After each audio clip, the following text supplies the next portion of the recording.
Ready?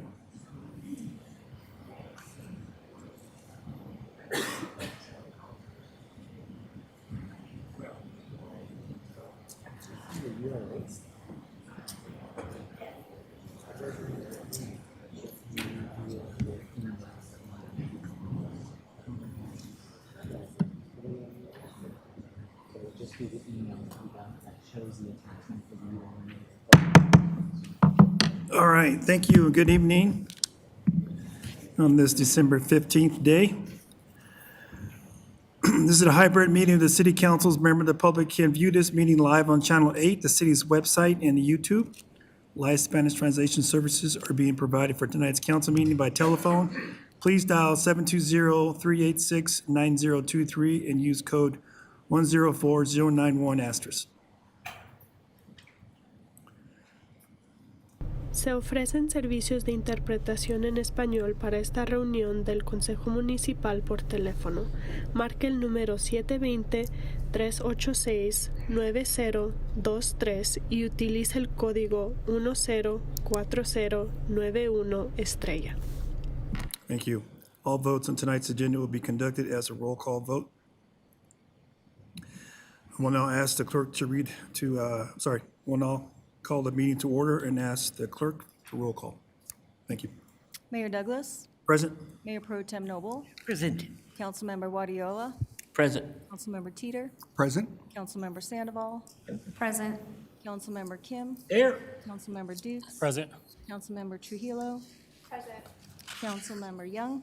Present. Mayor, you have a quorum. Okay, thank you. Please join me in a moment of silence followed by the Pledge of Allegiance.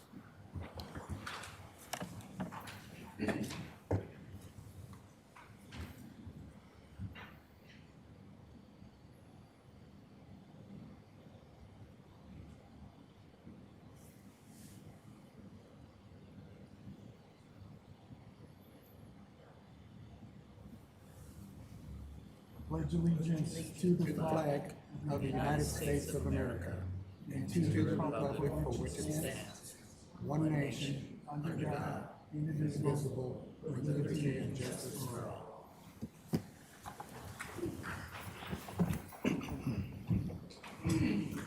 All right. Motion to adopt the agenda. Do any council members wish to amend the agenda? Seeing none, I need a motion and a second to adopt the agenda as presented. Councilmember Kim. So moved. Councilmember Sandoval. Okay, Second. thank you. Motion for us to adopt the agenda as presented. I will ask the clerk to take a roll call vote.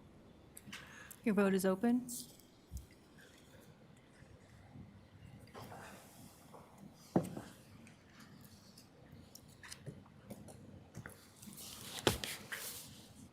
All right, passed unanimously. All right. On the public comments, all public comments except for those in public hearings will occur now. If you are intending to comment about a public hearing in tonight's agenda, please refrain from doing so until the public comments for that particular hearing. Public comments shall be limited to 3 minutes each. Persons registered to sign up for multiple items may speak multiple times. Will the clerk call any virtual or in-person speakers, please? We do not have anybody on Zoom to speak virtually. Okay.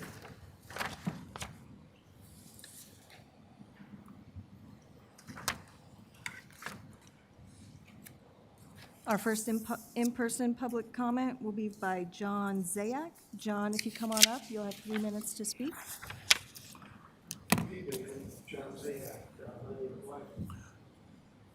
And 3 daughters own the self-service car wash over here on 64th Avenue.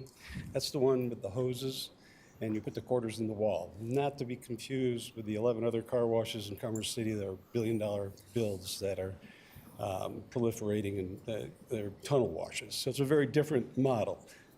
My customers wash once a month. They come with a cup full of quarters. They spend $2 to $8. Most of them are in lower income, and the car is one of their major assets. So they take very good care of it. In doing so, that makes it very presentable when they're commuting to work, taking kids to school. And for 40 years, we've been running this car wash. And during this 40 years, we've been paying sales tax on everything we buy, all our supplies, all our materials. I've added it up, it's almost $1 million in sales tax over 40 years that we have paid. Now, we do pay sales tax on behalf of the city for towels that we sell, like drying towels. And we've gone through numerous audits and what have you in this municipality and others, sales tax audits, never with a problem. It's really pretty simple math. You pay your bills. But recently, I was just told that the finance department now considers my self-service car wash an equipment rental business. That has a lot of ramifications. Obviously, they want to take 4% of my gross revenue, which is about half my profit for the entire car wash. And their solution to that is I should just raise my prices. I think that's tough on our community. I think that's tough on our small businesses. I think that's tough on all of us.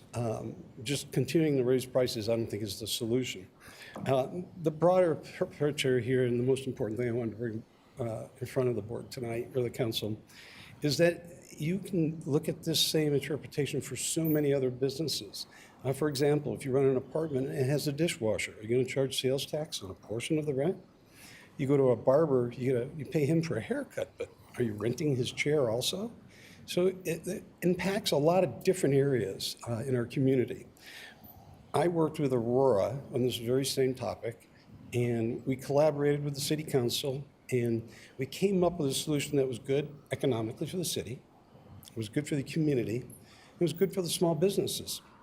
And it's worked very well with that implementation.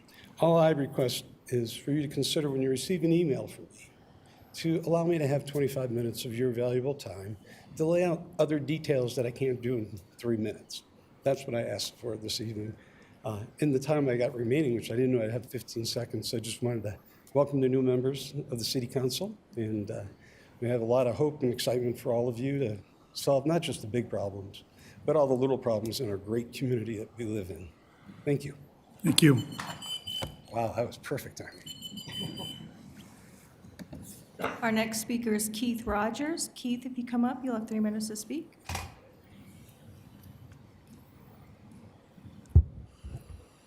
Evening, council. Evening. Mayor, city management. My name's Keith Rogers, for those of you that don't know me. Still got the same problems. Albion Street is like a frickin' racetrack. Colorado Boulevard, same thing. Nobody's doing a thing about it. Also, no word. Are we going to redo Colorado Boulevard? Are we going to get some frickin' drainage in there? Or do we have to sue somebody to get it done? Some of us are tired of being flooded. Now, we've been lucky so far this year because we haven't had any snow. We need to get this going and get it done before we start getting lots of snow and lots of rain.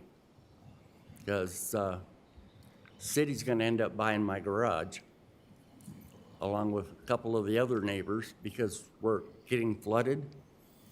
It needs to be fixed. We need some patrol over in our area before somebody gets killed.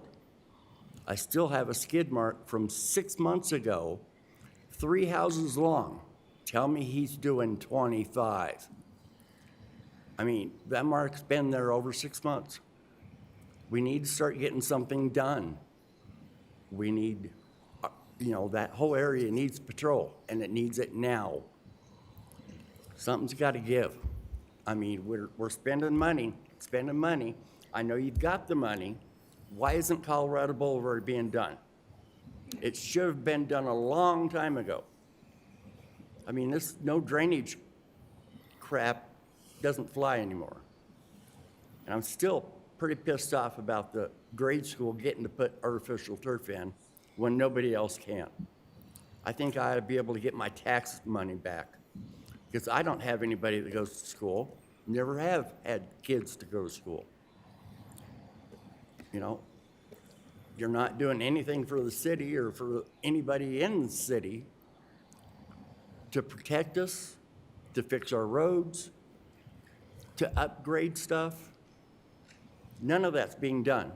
So I think I should be allowed to get my tax money back. I'll pay my state taxes, but as far as city taxes, I don't think I should be paying for them. So think about that before you go spend money on a golf course again or something that doesn't really need fixed. Get what needs to be done first. When you start building another residential area, make it 4 lanes before you start building houses. So you don't have houses right next to a road and have people complaining. Thank you. Our next speaker is Jackie Valdez. Jackie, come on up, you'll have 3 minutes.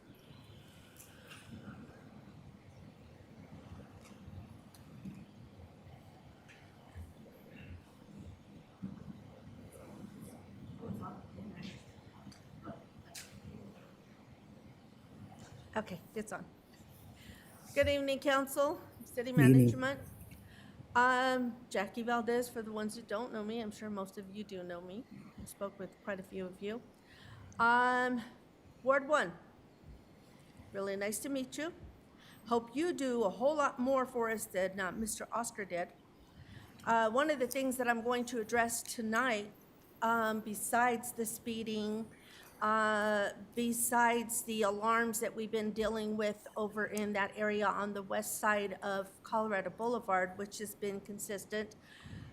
Police department has been aware of it because I have called them. Is that, like he said, we've got quite a few people flying up and down Albion, 68th, Colorado Boulevard, of all hours of the night. We have this one little car that he doesn't have it running very good, and he backfires. He goes all the way down Colorado to Brighton Boulevard, up Brighton Boulevard, all the way down 68th and around. So he does a big circle, all hours of the night he's doing this. And you can hear the car backfiring. So I know that the police department is busy, and you get them when you get them and you don't when you don't. We all know that. Ain't a secret, okay? So, but what I do want to know is what you're going to help do for us in Ward 1. We've been nothing but a problem over there, and we've not gotten anything resolved. And so I would like to take some time with you and find out exactly what your plan is to help us. Another thing that I want to address is the lighting over there. We are so dark on 6 and 85 between Vasquez, where 60th and Vasquez, all the way down to where we interchange with 76. I'm tired of driving through there and not being able to see late at night. It's ridiculous. We shouldn't have to do this. We've asked for lighting for years and years and years and years, and we have yet to get anything done. Tired of driving down Brighton Boulevard and dealing with Brighton Boulevard. Of course, we know it's CDOT's problem, not ours. But I can tell you that Brighton Boulevard and Colorado Boulevard in 60th there, we have a major issue on our hands with that intersection. We've had several accidents, and I'm tired of playing chicken with cars and trucks. I would like a 4-way stop there, okay? We need some help over here, and I'm tired of the trucks coming up and down. We're still in school session. We're gonna be in school session for a while. So I'd like to know what your input is on this. Thank you. Thank you. Our next speaker is Sean Espinoza. Sean, come on up, you'll have 3 minutes.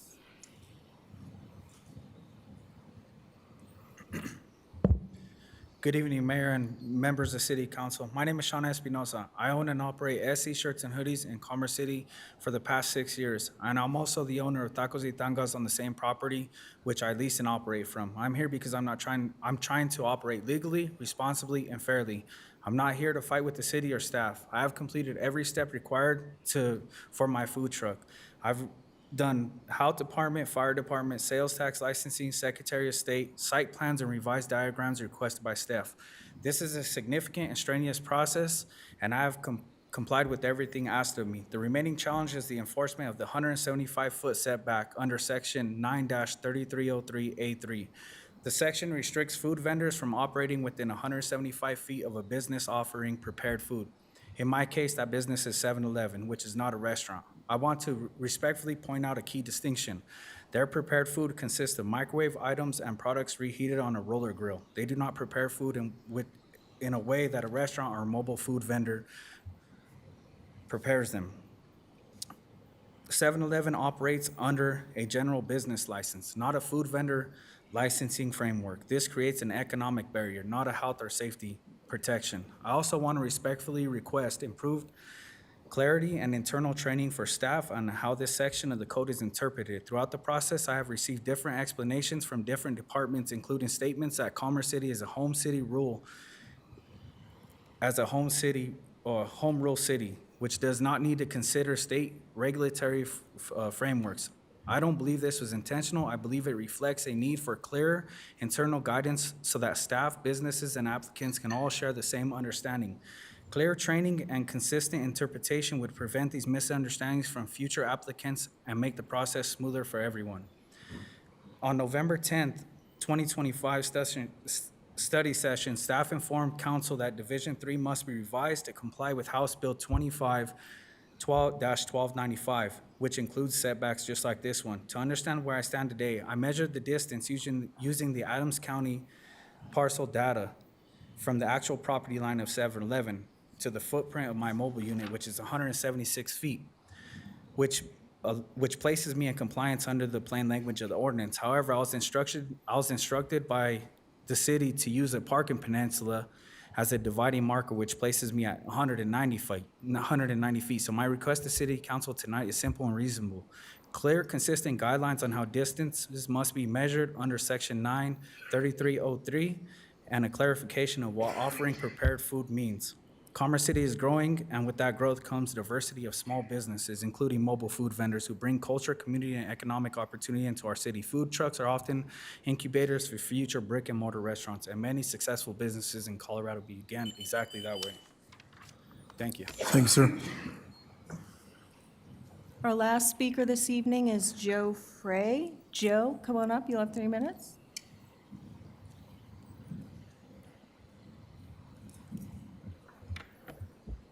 Hello, Council, Mayor and Council. I'm Joe Fry.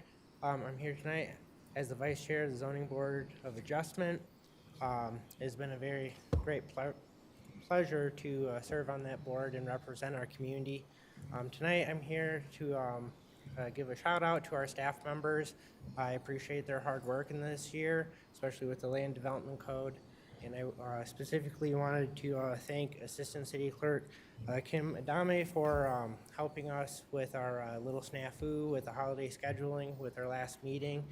She stayed late to help make sure that that public posting was in compliance, and we got that meeting canceled. We missed the deadline to that, and I just wanted to let council know that we have a great team, and I hope you all have a Merry Christmas and a Happy New Year. Thank you. Thank you.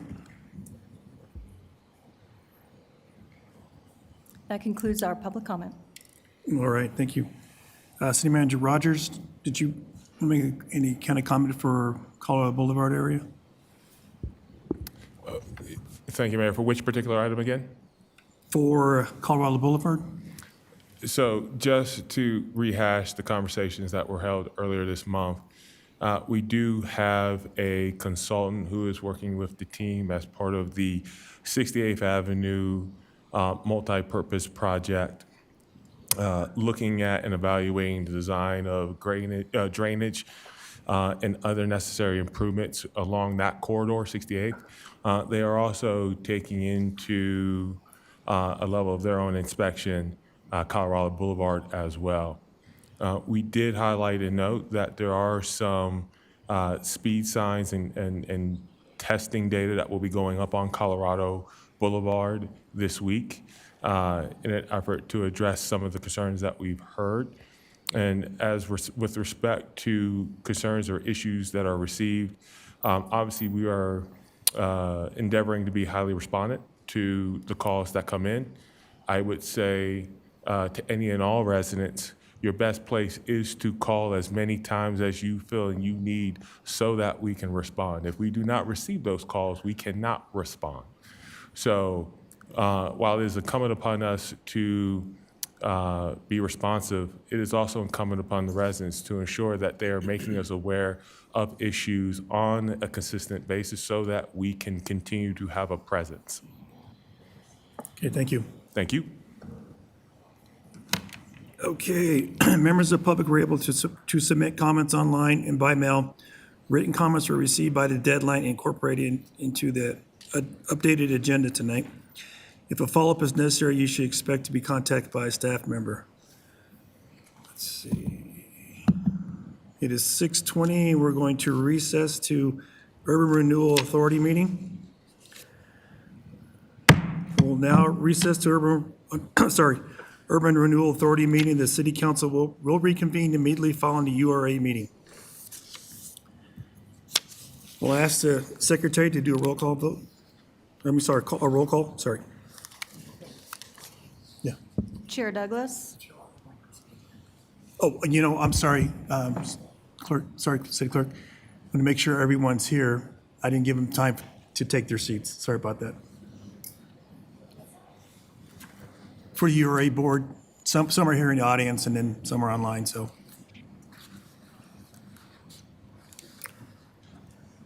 I wasn't aware of that, so my apology.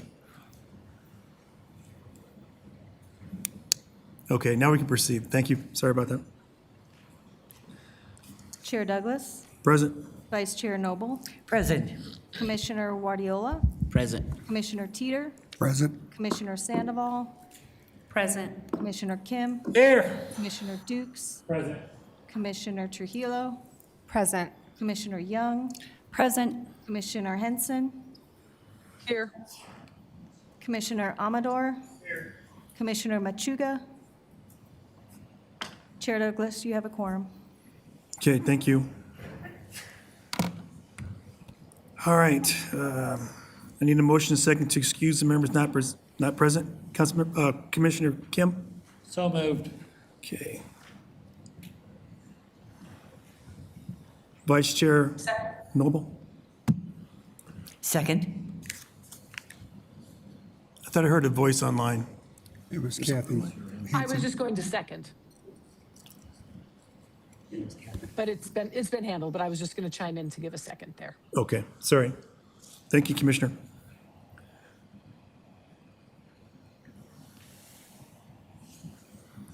All right, the motion on the floor is to excuse members not present. All those in favor say aye. Aye. Those opposed say nay. Thank you. Okay, that motion carries 11. One excused absence. All right. I need a motion and a second to approve the minutes. Commissioner Kim, So moved. Vice Chair Noble. Second. Okay. All right, the motion on the floor is to approve the minutes. All those in favor say aye. Aye. Aye. Those opposed say nay. Motion passes 11 with one excused absence. Okay. All right, first one's resolution. Resolution is URA 25-009 for temporary construction easement at Mile High Greyhound Park. Do any commissioners have questions for staff? Is there a presentation? No, sir, there's not. I just wanted to welcome the new commissioners to the Urban Renewal. Any commissioners have questions for staff? I need a motion and I need a motion and a second to adopt resolution URA 25-009. Commissioner Kim, So moved. Commissioner Teeter. Second the motion. Okay, is there any discussion? Seeing no discussion, the motion on the floor is to adopt resolution URA 2025-009. All those in favor say aye. Aye. Aye. Aye. Those opposed say nay. Okay, that passes 11 with one excused absence. Okay, it's 6:24. Sir, yes, Mayor, Vice Chair Noble? I have a question. I hope I can ask it even though it's not agendized. The question is twofold. Can we set a date that all commissioners can rely on a monthly basis? And number two, can we hold a meeting where the URA gives us an overview of goals and so forth? City Manager Rogers? I'm sorry. That'll be handled in a future study session with the council and the members of the URA on being able to identify a standardized practice. And having a session where all of the commissioners hear what the goals and projects are of the URA. I think that will be an iterative conversation, given that we've not had that the strategic planning or discussion with the council, with the URA board.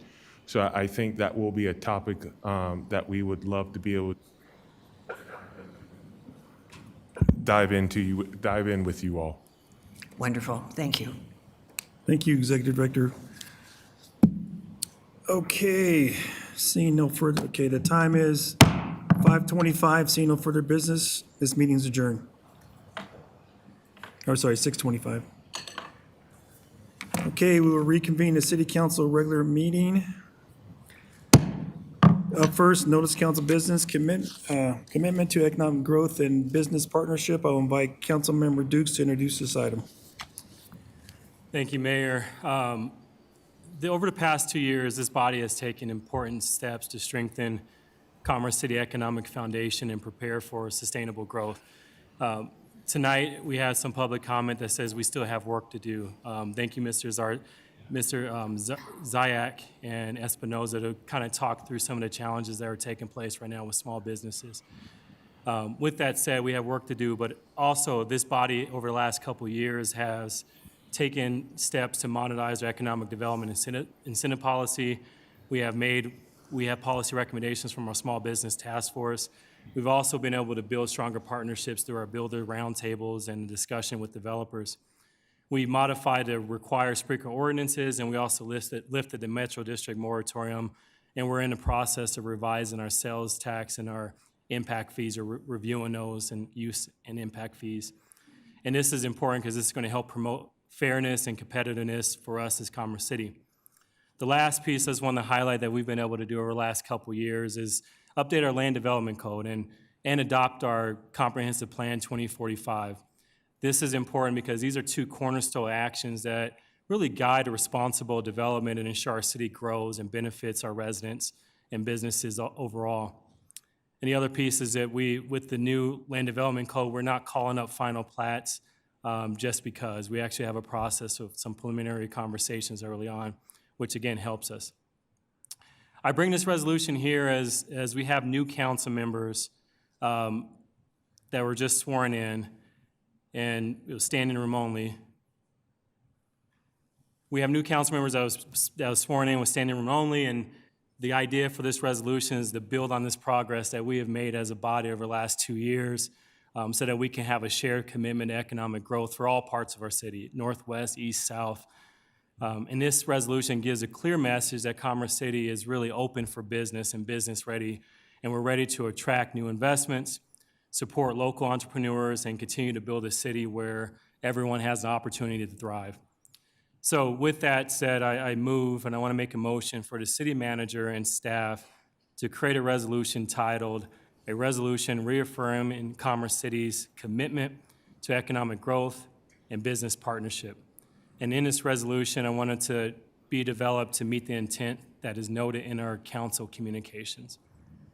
So that's the motion.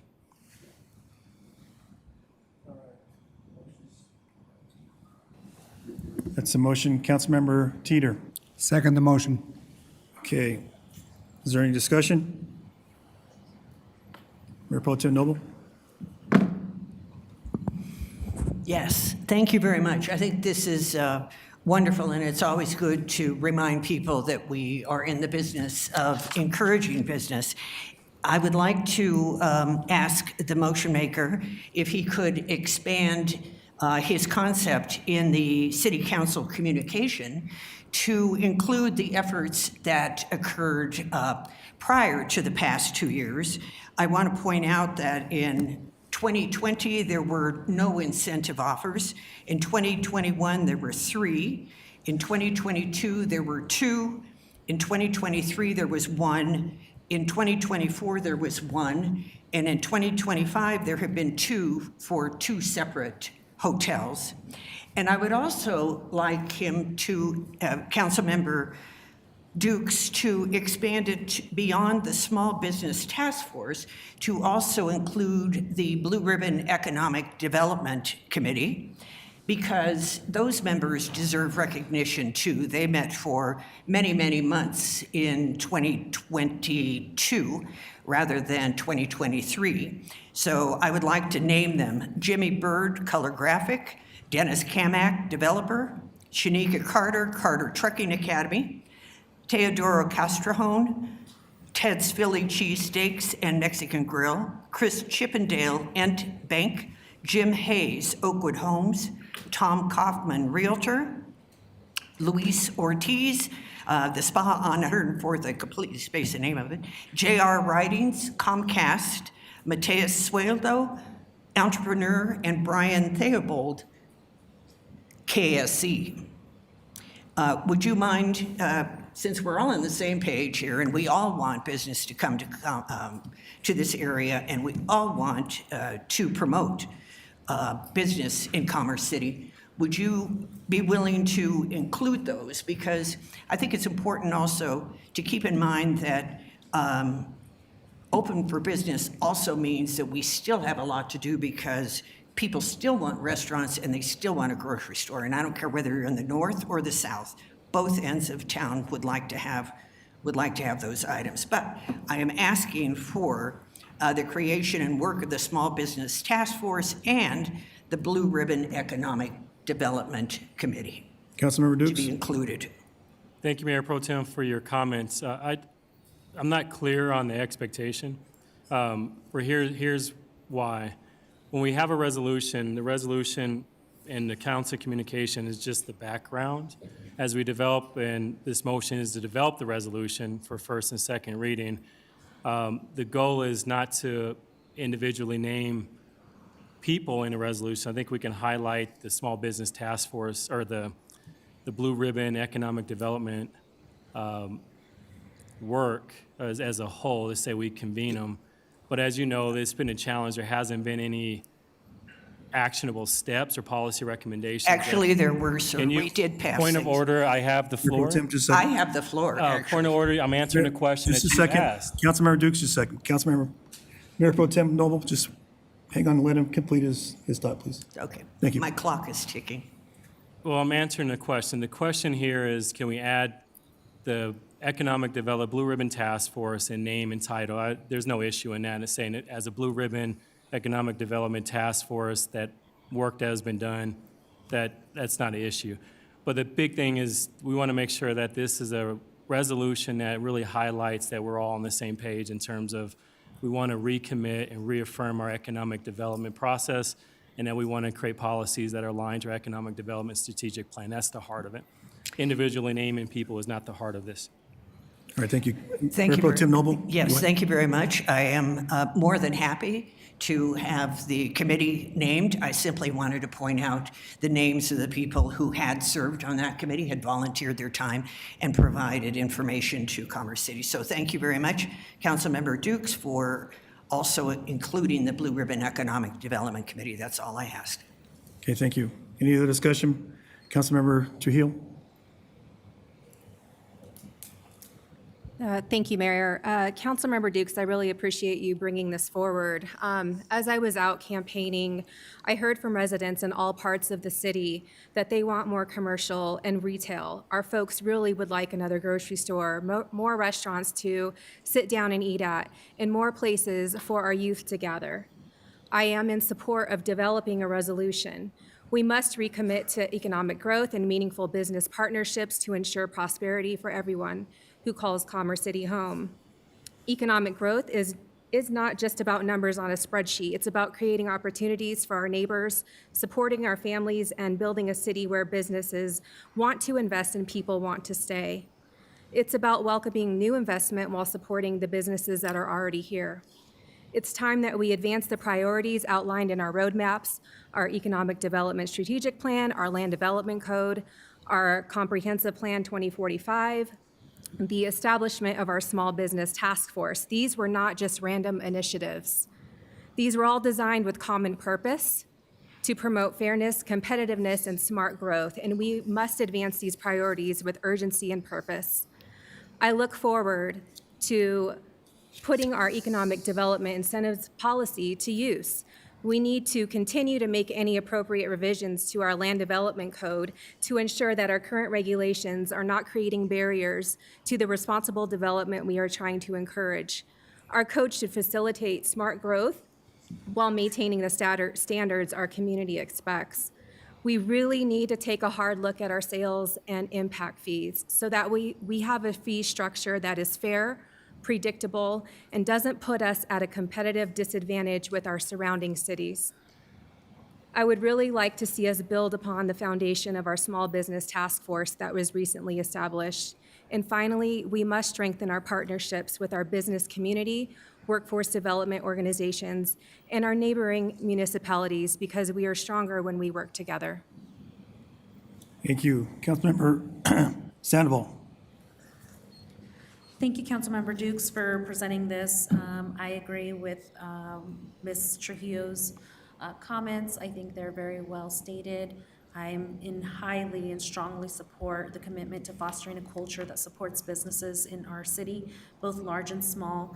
I also, during our campaign process, experienced and had an opportunity to speak with a lot of individuals that have anticipated starting a business in our city and those that have current businesses in our city and that contribute to our sales tax. And many have expressed the struggles of having business in Commerce City in comparison to other cities. And so I do think that it's extremely important to continue the work the Small Business Task Force has started to do. I did have an opportunity to listen to all the wonderful things that they had to present. A lot of those resources and recommendations are, in my experience and my professional experience, are things that are out there in the community, but it's a matter of just making those available to our constituents and making sure that we change the narrative of what business looks like in Commerce City. And so I want to reaffirm my support for this. Thank you. Thank you. All right, any other discussion? Okay. So the motion on the floor is I move the city manager and staff to create a resolution titled A Resolution Reaffirming Commerce City's Commitment to Economic Growth and Business Partnership, and to also include,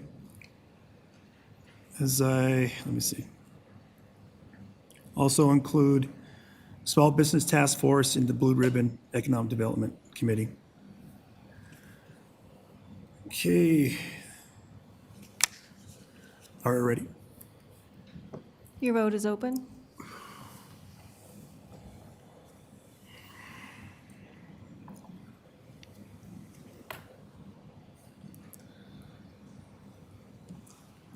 Okay, that passed unanimously. Okay, on to presentations. December 22nd, 2025 study session cancellation. Due to the holiday, we'll ask for a motion and second to cancel the December 22nd, 2025 study session. Is there any discussion?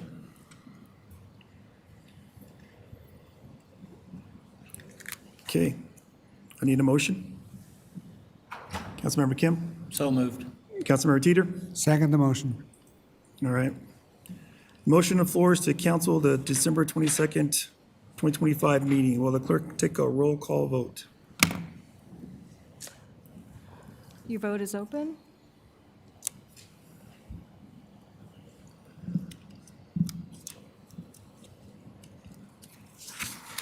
Okay, that's unanimous vote. All right, proclamations, 2020-26 proclamation list. Everybody have a chance to look at the list? Does anyone wish to modify the list of proclamations for 2026? Seeing none, I need a motion and second to approve the 2026 proclamation list as presented. Councilmember Kim. So moved. Councilmember Dukes. Second. Okay, the motion, or any discussion? The motion on the floor is to approve 2026 proclamation lists as presented. We'll ask the clerk to take a roll call vote. Your vote is open.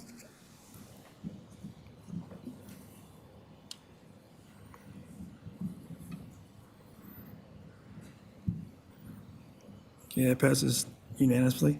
On to community sponsorship protocol. We need a motion and a second to approve the community sponsorship protocol and accommodating application form. Councilmember Kim. So moved. Councilmember Dukes. Second. Okay, is there any discussion? Mayor Pro Tem Noble. Thank you. I reached out to some organizations about the 90-day deadline to get a sponsorship in. And for some of our smaller organizations, they aren't necessarily always that organized. And we have often been contacted at the last minute and asked to make a sponsorship. And I would hate to cut off any of our organizations from what we are intending to do, which is provide support from the city to them. So I would like to remove that as an obstacle. Thank you, ma'am. I just wanted to reiterate that we will soften the language just a little bit. The 90 days is just put in as a recommendation. We just like to encourage people to send in their requests as soon as they can, but no request will ever be ignored. So we can certainly soften the language, but we'd like to keep a number in there just to encourage organizations to get them in as quickly as possible. Could we do 60 days then and then soften it? Sure. So I would like to amend the motion to change the protocol to 60 days and soften the language. Okay, we need a second. No, do they accept it? Oh, do you need to vote on that to accept it or for those changes? City Attorney Zarzeki? So my understanding is there's a primary motion to approve the protocol as is written. There's a motion request. To Is it a amend. friendly amendment or is? Friendly, okay. yep. Is there a friendly amendment to revise this to say 60 days as opposed to 90 days? Is there Councilmember Kim. anyone that has an issue with that? I don't have any issues with that whatsoever. Councilmember Guardiola, do you have any issue?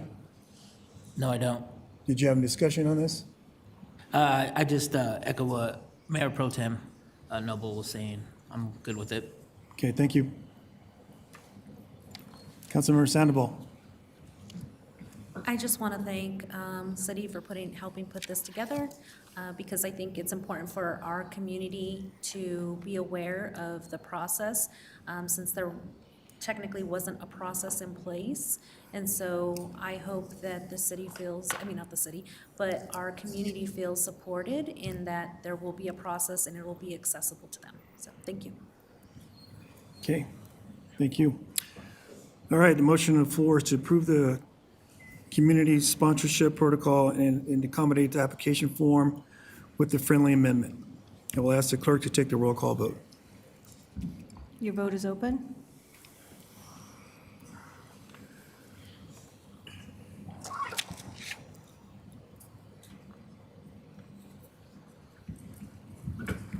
Okay, that passed unanimously, 9-0.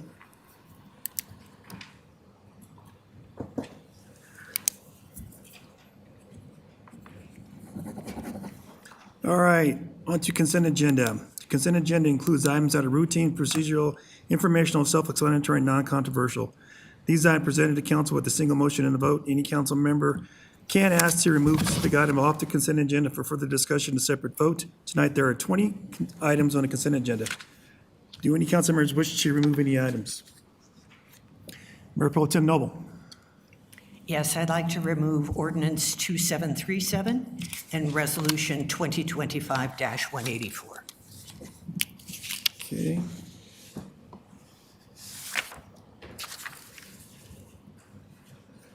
All right. Any other council members? Okay, I need a motion, a second, to adopt the consent agenda as amended. Councilmember Kim. So moved. Councilmember Teeter. Second. Okay. Will the clerk read the title and take the roll call vote?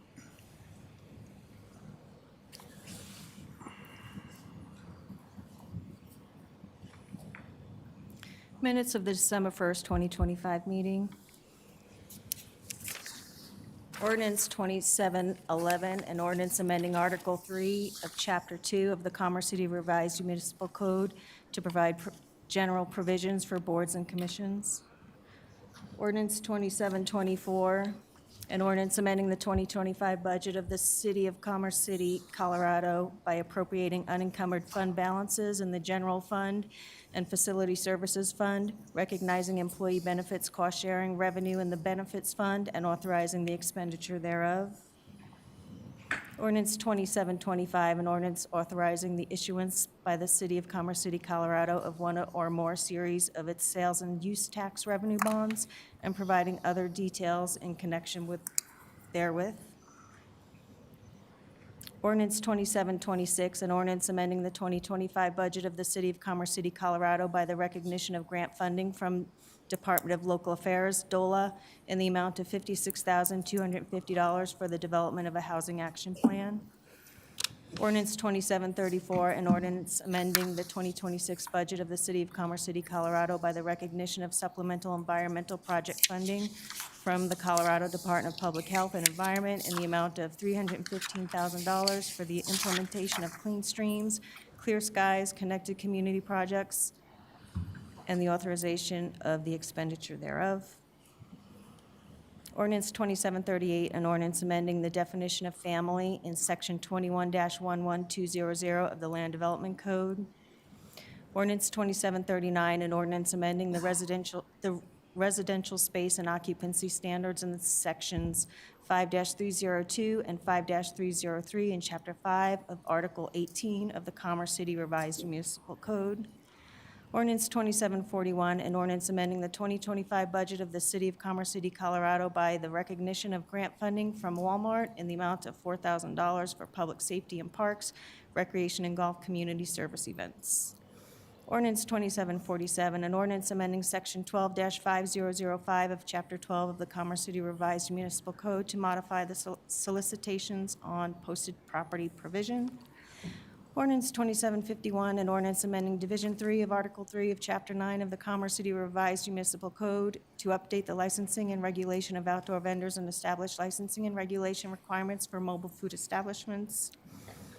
Ordinance 2752, an ordinance of the City Council of the City of Commerce City, Colorado, amending Chapter 11, Article 3 of the Commerce City Revised Municipal Code pertaining to mandatory impoundment of vehicles stopped by a police officer where the officer has probable cause that the operator does not have a valid driver's license, the vehicle is not properly registered, and the vehicle does not have insurance as required by law. Resolution 2025-015, a resolution canceling city council meetings that fall on official scheduled city holidays. Resolution 2025-016, a resolution regarding posting locations for ordinances and public meetings. Resolution 2025-131, a resolution approving an agreement regarding funding of project prioritization study for Commerce City Project Prioritization Plan with Urban Drainage and Flood Control District, DBA Mile High Flood District. Resolution 2025-173, a resolution concerning the permitting of the electric vehicle charging systems. Resolution 2025-174, a resolution authorizing award of a service agreement to Bear Communications Incorporated for upfitting certain police department vehicles. Ordinance 2025-178, Resolution 2025-178, a resolution approving a license agreement between the City of Commerce City and Adelante Community Development for periodic use of the Small Business Resource Center. Your vote is open.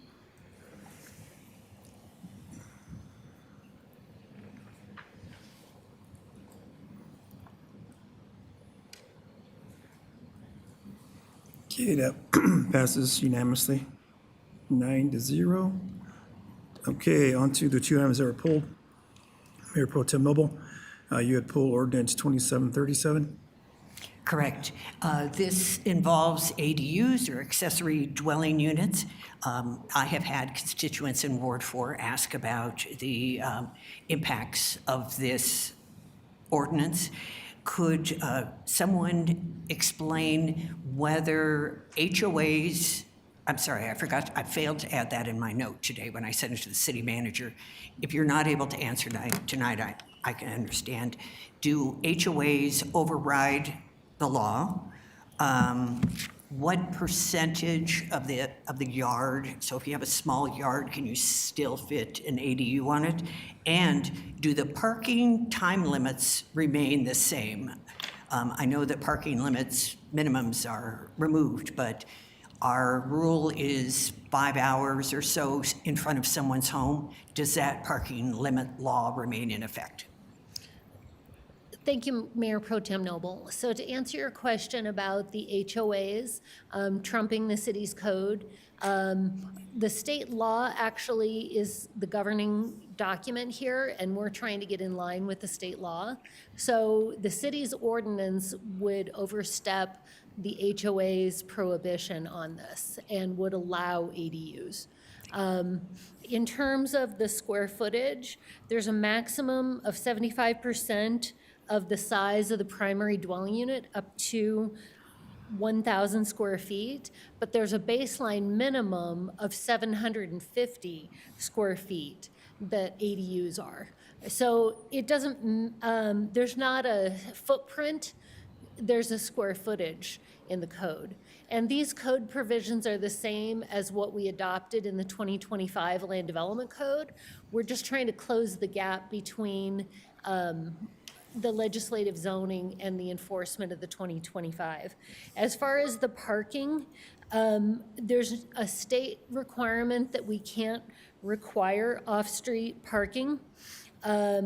So in terms of the standards, they would be able to park on the street and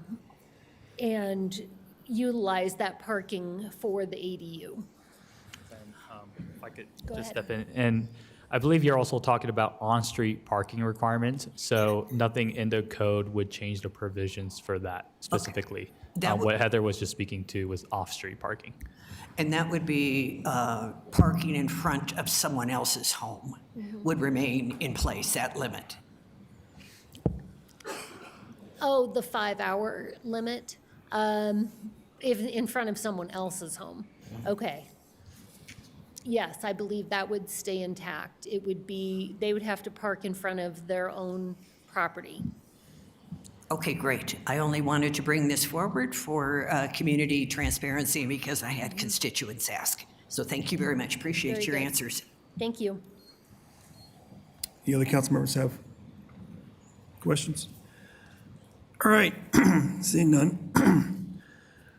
We need a motion and a second to approve ordinance 2737.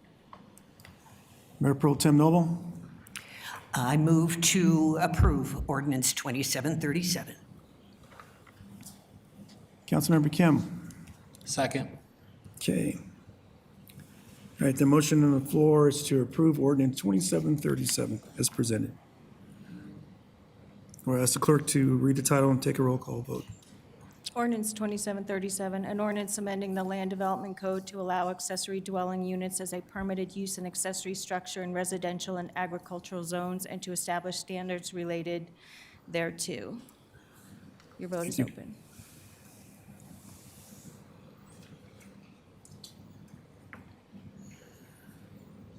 Okay, that passed unanimously.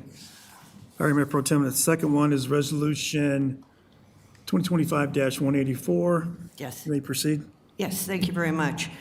This involves the design contract for the police facility at 104th and Potomac. When there is a six-figure contract change, I prefer this to be not on the consent calendar, consent agenda, but done publicly. So it's important for me to note that the design contract is increasing by $696,000 and $969,730. The amount budgeted remains $47,988,700. I noticed in the council communication that accompanied the agenda, which includes that information, so anyone can see that information, that the staff identified the Bison Ridge event that we had with all of the departments as a community meeting. Is there any other community meeting coming up for folks in Ward 3 or South Commerce City? City Manager Rogers?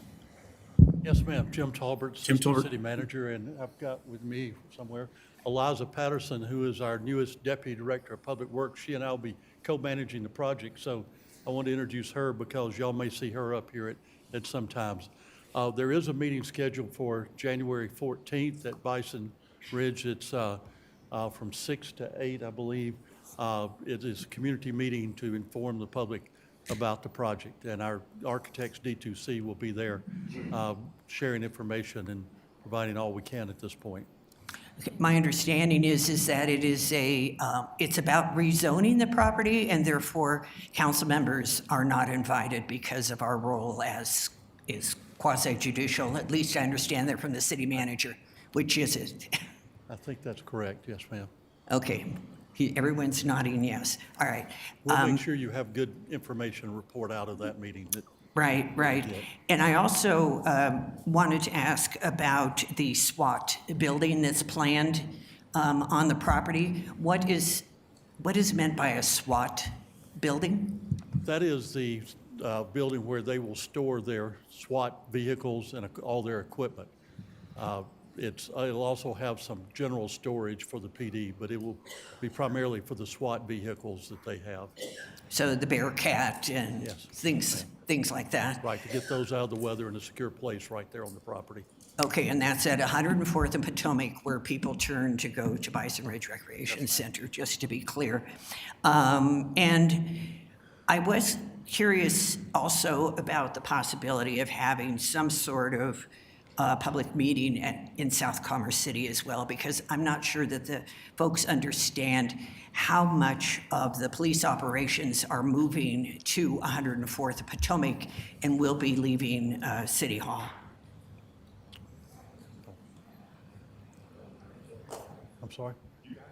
Okay, I've got it.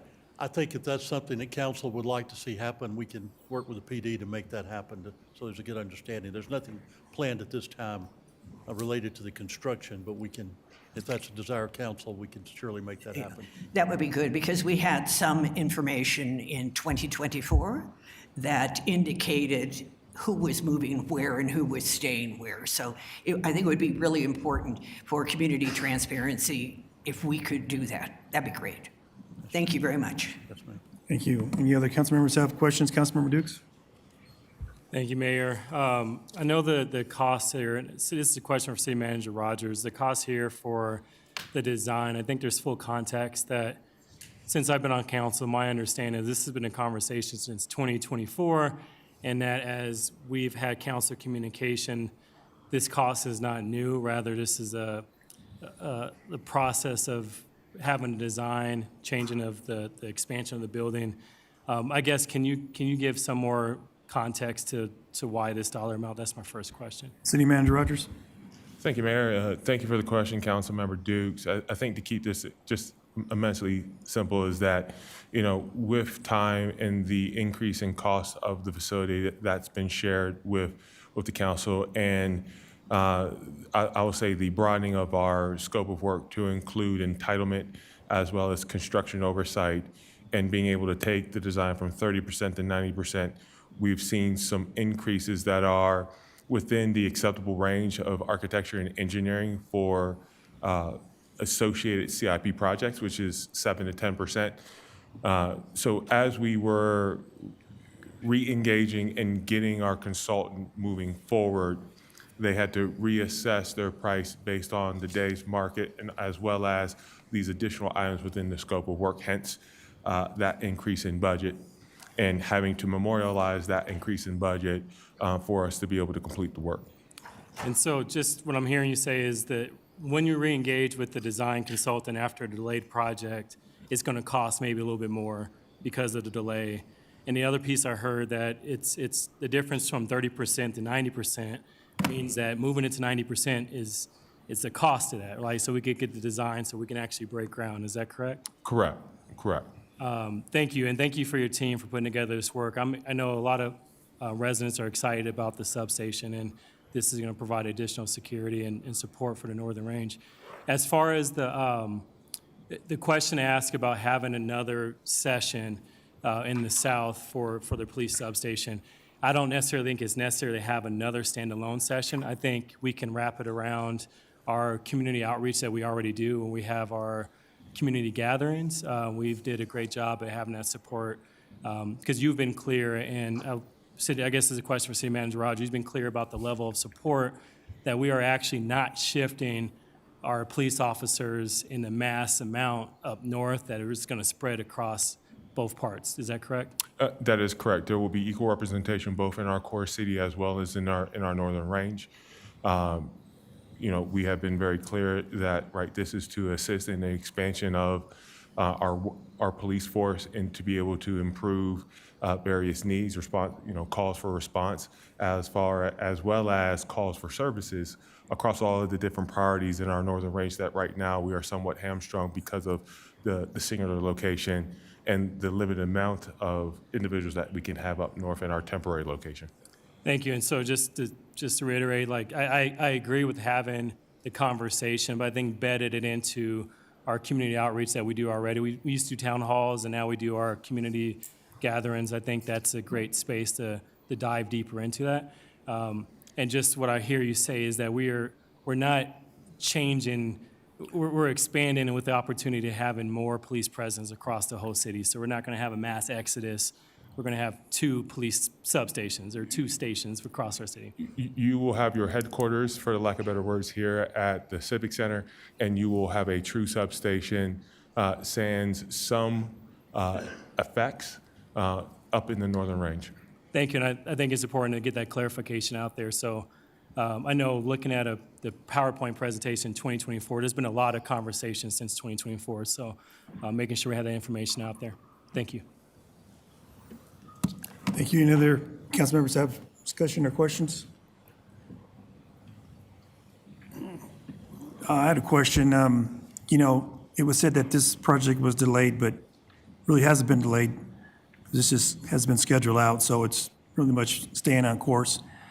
As far as having a meeting in the southern part of Commerce City, I think that's a council as a whole discussion, and if that with the council's desire to do that. I know that initially there was, City Manager Roger, could you tell me what the initial design amount was contracted for design and scope of work? The initial contracted amount was a not to exceed of $900,000. Okay. So this $696,730,000 was, $100 was within that parameter of the difference, correct? Can you say that one more time? I just want to make sure I'm following. So $690,730 was what was left over out of the 900 and? No, sir. When we re-engaged our design consultant to restart this process, because the project was put on pause while we were having discussions around the funding options for this project over the course of this year. So when we re-engaged with them and when they reassessed what was necessary to get them from 30 to 90, as well as ensuring that we had proper construction oversight based on the design, and then the entitlement work necessary, that being from rezoning the property to the potential site plan or development plan submitted with respect to the property, as well as the building permit, their cost exceeded that $900,000 amount. So they have not begun any work until this amendment is taken action on by the council. Okay, thank you for the clarification. Mayor Pro Tem Noble? Thank you. In the council communication, the amount is not to exceed 1.629 million, well, 12630 million technically, for design. Thank you. All right, see no more for discussions. Let's see, need a motion and second to approve Resolution 2025-184. Councilmember Kim. So moved. Councilmember Teeter. Second the motion. All right. Okay, the motion on the floor is to approve Resolution 2025-184. Does City Clerk read the title and take a roll call vote, please? Resolution 2025-184, a resolution authorizing a second amendment to agreement for professional services with D2C Architects Incorporated for architectural and engineering design services for the new police substation building. Your vote is open.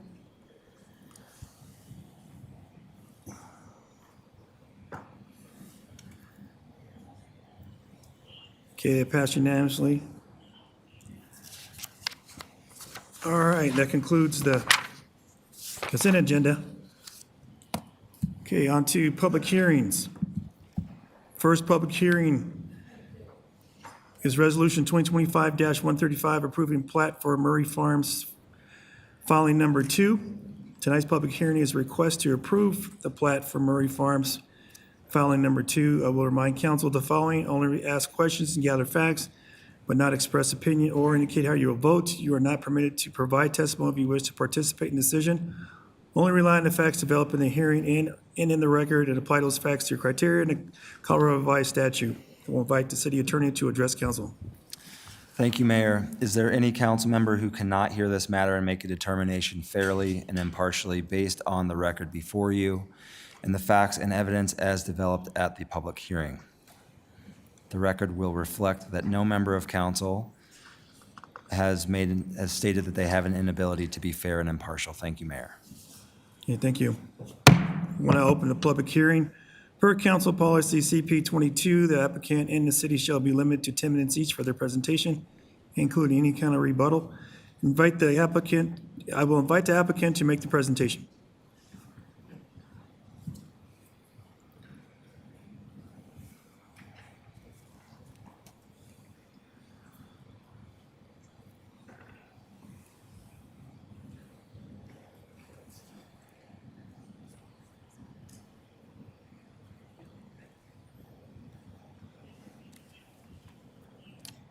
Good evening, Mayor, members of council.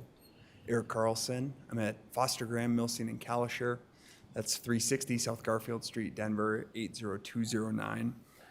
It's a pleasure to be with all of you tonight. Let me first thank your staff. As always, your staff has done a wonderful job navigating this application with us. We'll give you a sense of what the application is. So thanks to your staff. The team with me tonight, we have David Dix with Karis Capital. They're the landowner. We have Chris Guyan with our civil engineer. We have Peter Wall with our public outreach consultant, and Sam Paulmaner with Norris Design. So an introduction to this case, and for the newer members of council, welcome. It's a pleasure to be in front of you tonight. This, in fact, is not a land use application that you will see very often at your time in council here. This is, in fact, a final plat. The reason that this application is in front of you was because it was called up by the city council. So its final plats are typically administratively approved. There's, of course, a provision in your code that says if council would like to hear public hearings and have a final plat application go through the Planning Commission and City Council public hearing process, you have the authority to do that. And that is what we have here tonight, is this final plat has been called up. So you will see as we walk through this matter, the approval criteria, are relatively technical in nature. and, slightly different than what you might see in a rezoning application or a comp plan amendment application, and we're pleased to present this to you tonight. I want to say at the outset, this application does not approve any development. The sole purpose of this final plat is to create conveyable property back to the Murray family. Okay, so this property, the Murray farm property, generally, you can see the red. Their site, that's about half of it. It extends to the east there as well and forms a bit of a box. So that's the totality of what we call Murray Farms. It is zoned. There's residential zoning on the east. There's industrial zoning and commercial zoning here on the western side. But this application in and of itself does not permit any future development of the property. It merely carves out what was the original farm homestead for the Murrays into one lot and one tract, which then can legally be conveyed back to the Murrays. So as we talked about, here's kind of the totality of the site with its current comp plan designation and its current zoning. The timeline on this application, of course, was a while ago. So in 2021, the original consideration was to do a planned unit development here for the western portion of the property. Then we switched to straight zoning, and due to just kind of general market conditions, the applicants, the property owners, withdrew their application in 2024. So that was the actual development application. It was withdrawn, but the agreement with the Murray family at that time was, hey, when you develop, you will convey back this property that was our original homestead. Well, because development didn't proceed, we have to do a final plat just to create a lot and a tract that can be conveyed back to them. So importantly, on this plat, you will see that we are turning 5, what was originally 3 tracts there. You can see tract C, tract D, and tract A. We're turning it into 5 tracts and a lot. So lot 1 and tract F in the middle of your screen, that's the blue, that is what will be conveyed back to the Murrays after we record this plat, and then have 2 legally conveyable pieces of property, one being the lot, one being the tract. And the other tracts, importantly, tracts are undevelopable until they become lots. Lots require the full engineering and design to ensure all of those things. So you can be rest assured that tract C, tract D, tract G, that surround that Murray's homestead won't be developed into any industrial or commercial uses until we in fact go through another platting process. We also added a few easements to this plat. You can see the 10 feet of right-of-way dedication, 5-foot access and utility easement, 20-foot South Adams County Water and Sanitation District. So there are a few easements on here that are helpful, and we're at the request of the city, and we're happy to do that. But again, to reiterate, the point of this plat is to just create a conveyable of pieces of property. You may ask, why is one a tract and one's a lot? Well, that's the zone line there between I-1 and I-2. So if we had made it all one lot, then we would in fact have a split zone lot, which we avoid. So that's a tract F on the backside of lot 1, both of which will be conveyed to the Murrays. So the approval criteria for our final plat is, are we consistent with the approved rezoning? We are in fact consistent with the approved rezoning. We're not asking for a change in the zoning today. We're not asking for development, that would be utilizing the industrial zoning there. So it is consistent with the specific zone district. We meet kind of minimum lot setbacks by utilizing the tracts. We meet the requirements for tracts, which are of course different than lots because they contemplate future development. There's no violation of state and local laws. The general layout of the roads and the driveways and the drainage facilities, those are just as they exist for the residential and agricultural uses for the Murrays. There, in any future development, we'll have to go back through a complete platting process. So we comply with the applicable city standards. And of course, we're not changing the circumstances here, so there won't be any adverse impact on adjacent properties. We've worked through the public safety and transportation. These items are addressed by the fact that there's a previous development agreement on the property that is still in effect. And there would likely be additional subsequent development agreements when we proceed with development of this property. So this is the application.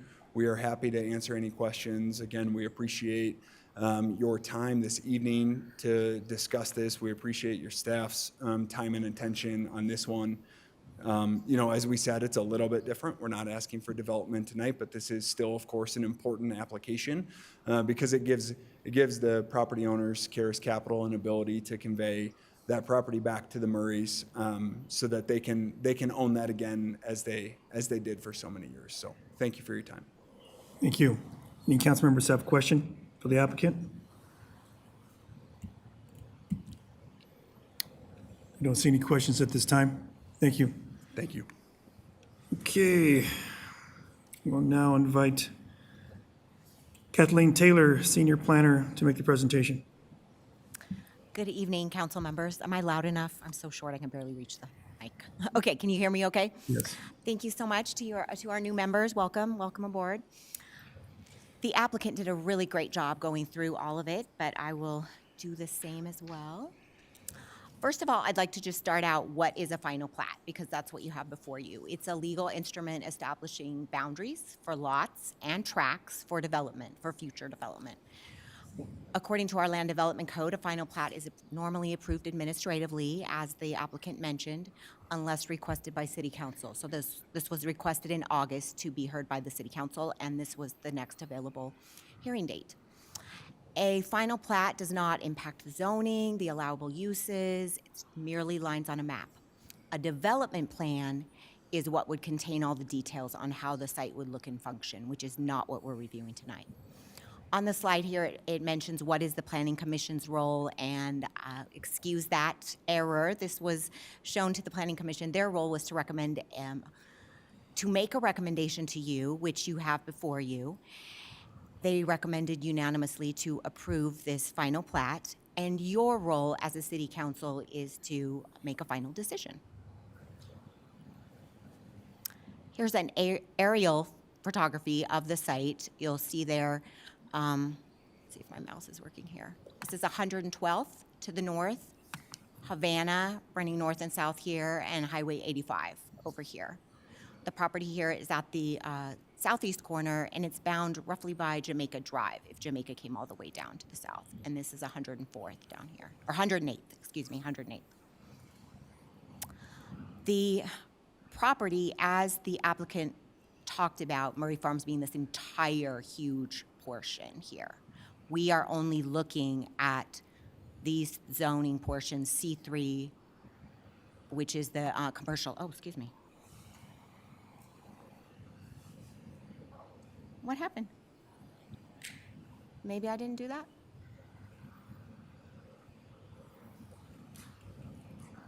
Okay.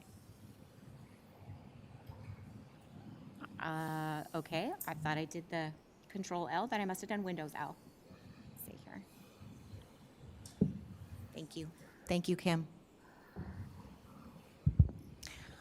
Okay, I'm guessing you guys have it in front of you. Is that correct? Can I continue to speak to it? Is it on your screen? Okay, No. it's not. Okay. There we go.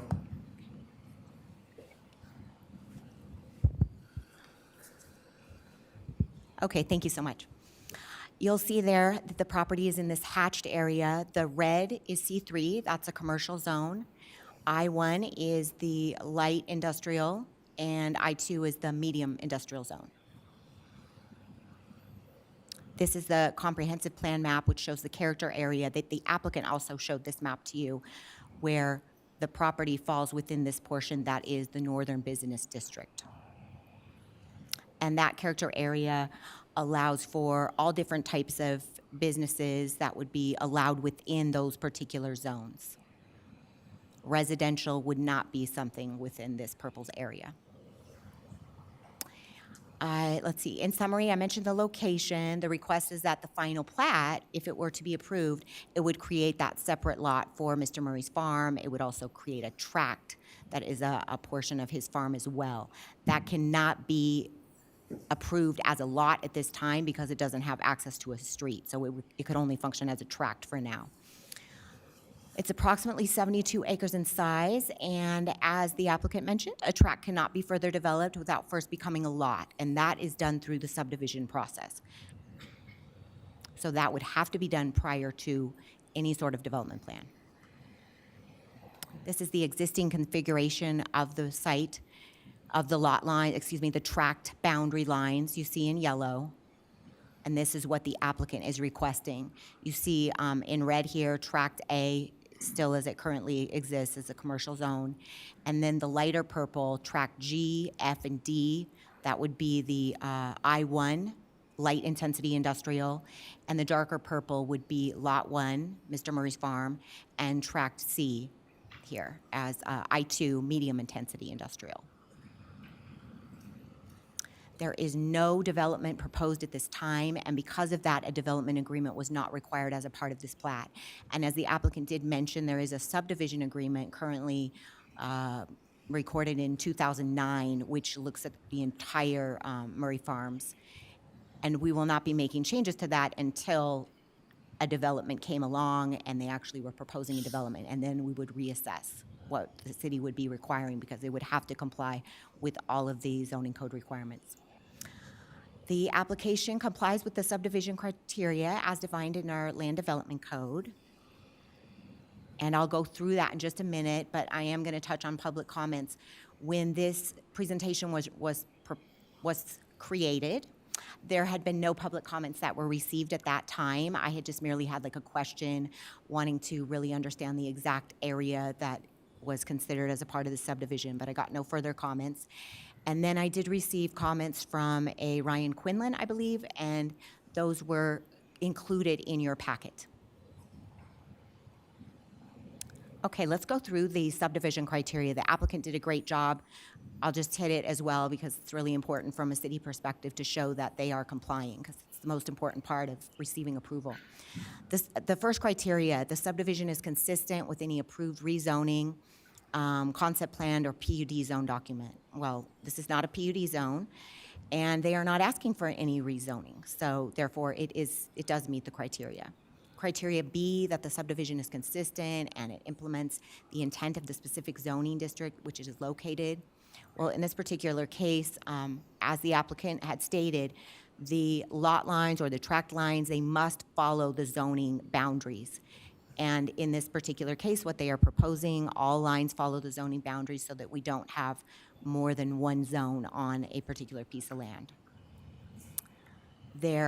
If there are any possible nonconformities in terms of the location of the farm as to whether or not it meets setbacks, all of that will just remain exactly as is. They're not making any changes to buildings. Any future development would need to comply.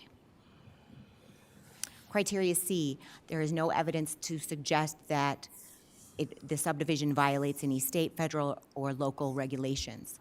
So through our review process at the City of Commerce City, we send this project out, this subdivision application out to a whole team of agencies. We call it the Development Review Team, and it does include our South Adams County Fire, our South Adams County Water and Sanitation, FRICA, which is the Farmers Reservoir and Irrigation Company, Mile High Flood District, United Power, Excel Energy, the Colorado Department of Transportation. It goes to our internal Geographical Information Services Division, the Planning Division, the Engineering Division, Public Works. All of those different agencies and reviewers are reviewing it to show that it does comply, that it doesn't seem, they want to ensure that it's not violating any of the local or state or federal regulations. So therefore, it does meet the criteria C.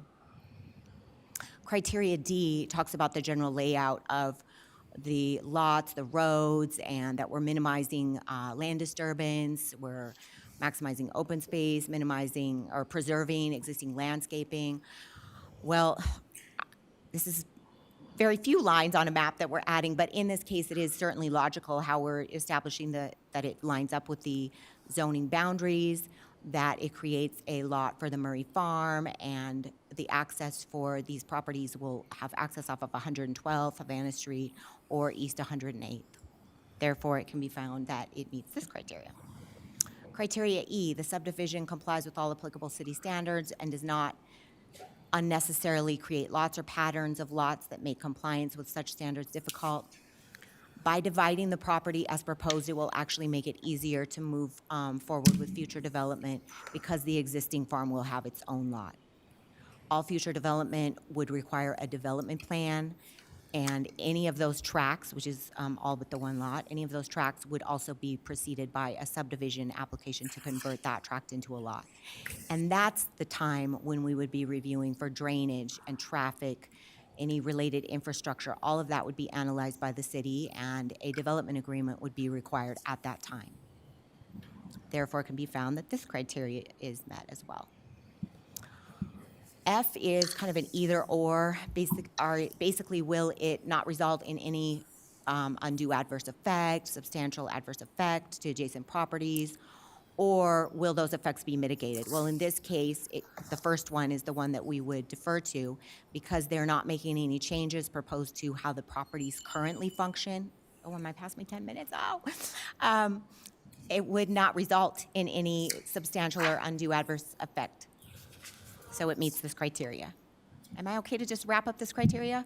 Yes, there was, you that had good? issues with your video. Oh, with your thank video, you. so go ahead. I forgot about that. Okay.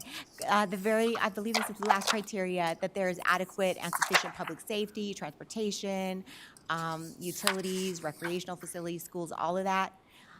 That we would be dealing with all that with future development. So all future development will need to demonstrate that it will provide adequate public safety and utilities, facilities, all of that. So at this time, it can be found that the application meets the criteria.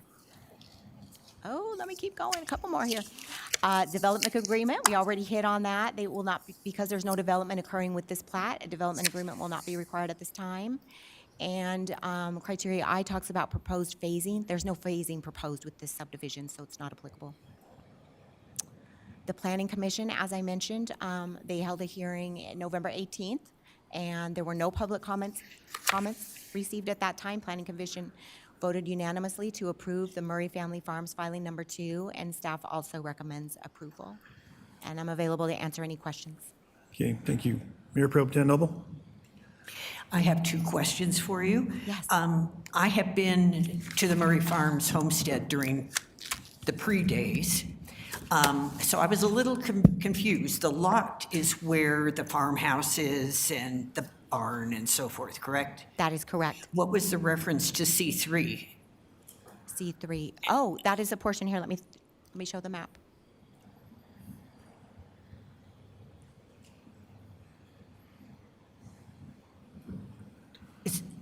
Okay, let's look at the aerial first of all. Right. So I see the farm. you see the farm. Yes. So So that commercial area is going to be right here. And then we'll look at the zoning map so you can see it. All right. Right here. I probably The misheard. farm Yeah. is right here. Okay, good. I might have misheard. I thought you indicated Murray Farms Homes was up in C3. Second question. Yes. My mistake.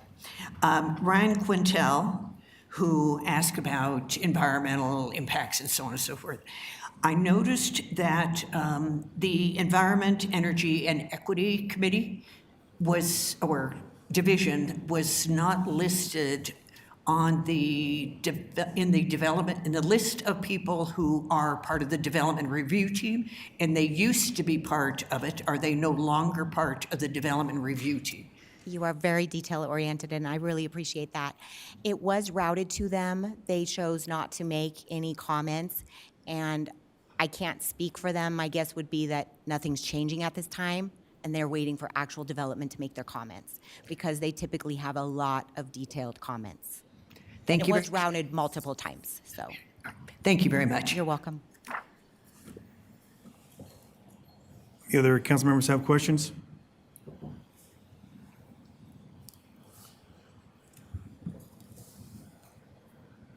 Okay, let's see. So I had a question here. So we're going to go from the 3 to C, commercial, let's see, zone C3, I1 and I2, and then you're going to break that up with the farmhouse, the operations, correct? Well, the zones will all stay the same. I pulled up this map so you can see it. So this red portion here that's C3, it's already C3, right? So all of this and this light, the light purple, lavender, that is all C1. So we will not be changing the boundary, or excuse me, not C1.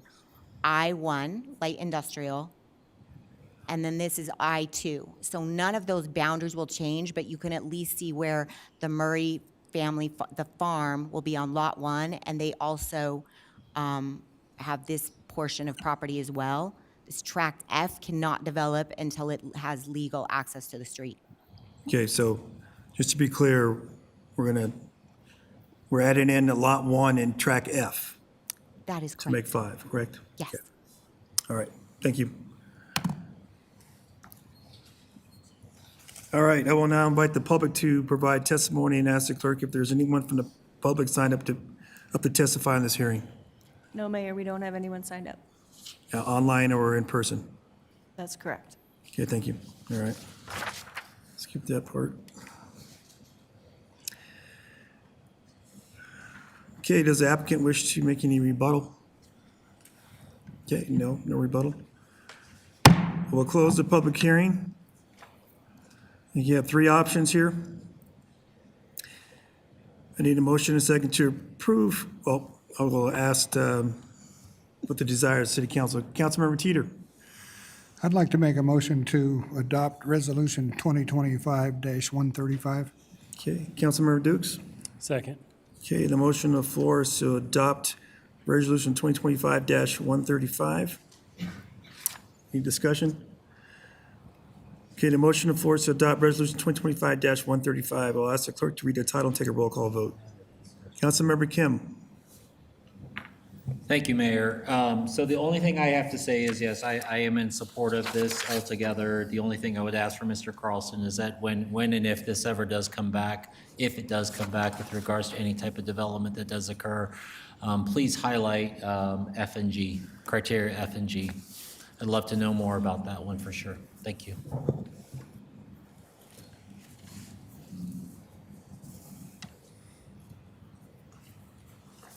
Thank you. And also, could you reference criteria E? Thank you. Okay, seeing no others, we'll take a roll call vote. Resolution 2025-135, a resolution approving the final plat for Murray Family Farms, filing number 2, generally located at the southeast corner of East 112th Avenue and Havana Street, extending southward to East 108th Street and eastward to the approximate location of Jamaica Drive, consisting of approximately 72 acres. Your vote is open.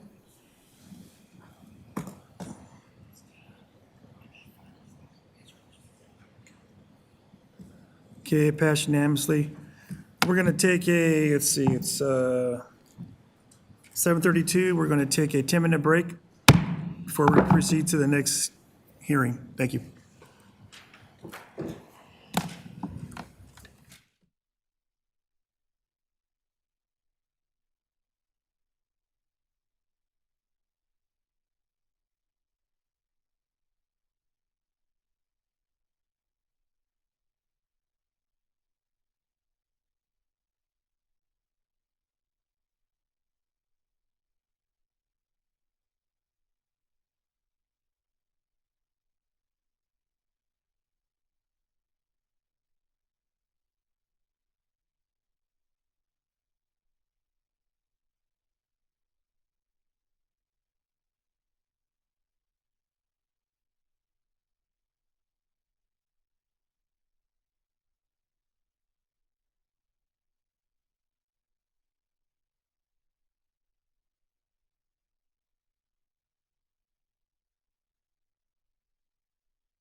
25-002. I will remind council the following. Only ask questions and gather facts, but not express opinion or indicate how you will vote. You are not permitted to provide testimony. You wish to participate in decision or rely on facts developed in this hearing and in the record and apply those facts to a criteria in Colorado Revised Statute. I will invite City Attorney to address council. Thank you, Mayor. Just to clarify, it's the criteria that is in our land development code. The script is incorrect. Is there any council member who cannot hear this matter and make a determination fairly and impartially based on the record before you and the facts and evidence as developed at the public hearing? The record will reflect that no member of council has indicated an inability to be fair and impartial. Thank you. Thank you. All right. We'll open the public hearing. Per council policy CP 22, the applicant and the city shall be limited to 10 minutes each for their presentation. I'll invite the applicant to make the presentation.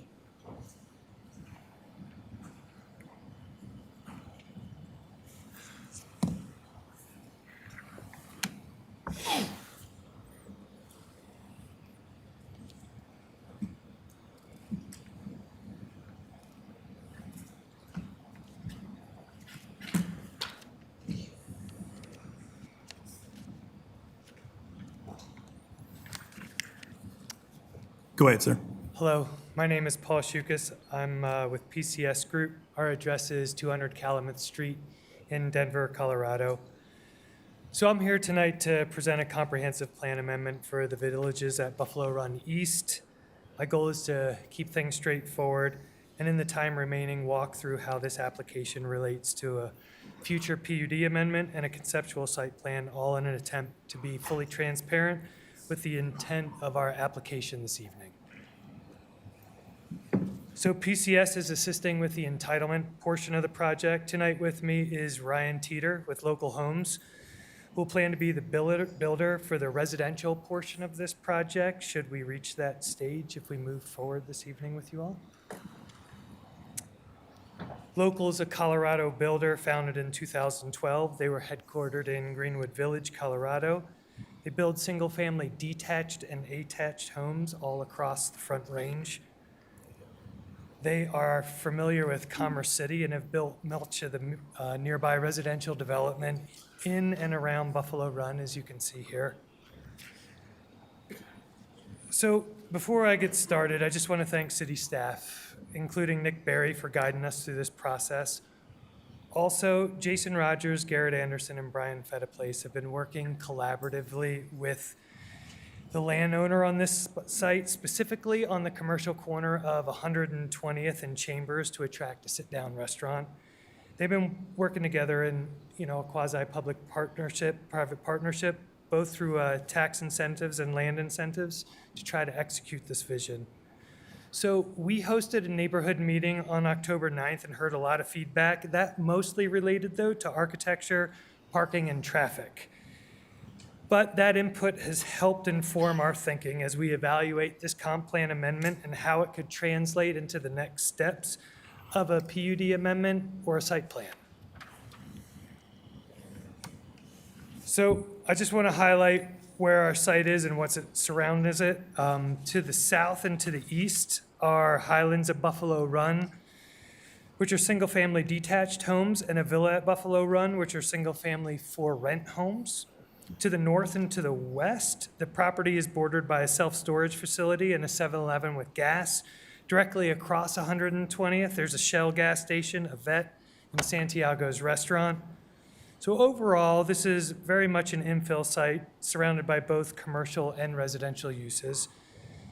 So given this, we believe the property is inappropriate for a comp plan amendment to mixed commercial designation rather than the Northern Range commercial designation. The adjustment would allow for the site to support a broader mix of uses, including residential, while still maintaining commercial opportunities along 120th and Chambers. So to expand on that, the surrounding area has changed substantially over time. While this site has remained virtually vacant with the exception of the new club car wash. We feel that amending the comp plan designation helps this site evolve alongside the surrounding development and creates a better opportunity to bring more desirable commercial uses to the area. The orange represents where townhomes could be located if the amendment were to be approved. The red remains commercial, consistent with the city's long-term vision for 120th. We feel like this creates a transition between the existing neighborhoods to the south and to the east, and to the commercial corridor to the north and west. The goal is not necessarily to remove commercial opportunities, but to right-size them, so that the property can attract desirable users and can move forward and not just sit and be vacant. So the reason why I get into all this detail is because the comp plan is a pretty high-level amendment. It provides basically two bubbles on some city maps. Nick Berry can get into this in his presentation. The map here that you're looking at doesn't really require any amendments. It just shows that we're in the northern neighborhood designation, which contains a lot of residential development. So our proposal would be compatible with that established pattern. So should the site be amended tonight, the addition of townhomes introduces that needed housing diversity, offers that missing middle that the comp plan speaks of, and attainable options for households that may not want a detached home. It supports a balanced mix of uses in response to the city's long-term vision. So like I said, the proposal is here to update the economic development map from Northern Range commercial to mixed commercial. And it's a modest adjustment, but an important one, and will show compliance if we do add townhomes to a portion of the area. Doing so will increase some of that housing diversity for that missing middle option. It'll create opportunities for residential workers here in the city, for folks like teachers and healthcare workers, emergency responders, and many others who are vital to the local economy, while still maintaining commercial opportunities. This helps Commerce City remain accessible and livable for a wide range of residents. The other revision would be to update the residential area framework map to align with a potential future PUD amendment shown here in blue. Essentially, the bulk of the application are these two maps. So to be transparent, at our neighborhood meeting, people cared way less about these map updates and more about what the site might actually look like. And although we're not at that stage yet, the feedback we received is guiding how this comp plan amendment could translate into a zoning amendment and ultimately into a site plan. So I'm going to deviate with my remaining time and give you our vision in hopes that this is approved this evening. This is the current PUD for the property. If the comp plan amendment moves forward, the next step would be to amend this document to align with the site's existing conditions in today's market. The main updates anticipated include reducing the allowed height from 50 feet down to 35 feet and be more in line with the existing neighborhood. We'd also introduce alley-loaded single-family attached homes and update the setbacks accordingly. This is what the proposed PUD could look like should this be approved this evening. The orange area represents where proposed townhomes could go. The light pink colored parcels would remain unchanged and allowed commercial uses, and the red is that commercial corner targeted for a sit-down restaurant through the coordinated effort between the city and the developer, where the developer is offering up the land for free and the city is obliging with other incentives that I mentioned previously. So I'm going to continue to deviate. This is our conceptual site plan. It's not part of the comp plan amendment. I know there's still a lot to figure out here, but it's kind of helped us guide with the city's advice and the neighborhood advice how we could potentially move forward. If we start diving too deep into this, it's going to be hard for me to definitively answer any questions, just because that's going to come at the preliminary or the zoning PUD amendment and the plating process. But what I do want to mention is how our circulation, open space, utilities, and buffers kind of fit within this existing road network that's already built on site.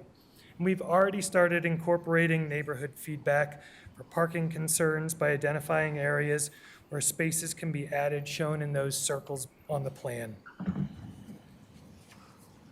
This is just a quick perspective of the community and how it could potentially blend with what's already around it and can create a smooth continuation of the neighborhood.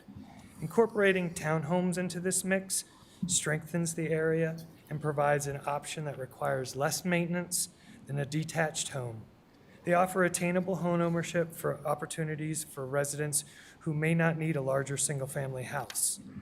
This type of house also supports that missing middle, helping people who work in Commerce City stay in the community. Walkability, small gathering areas, and landscape green pockets are incorporated throughout this plan. Here you can see we've provided landscape buffers along 119th Ave for our neighbors.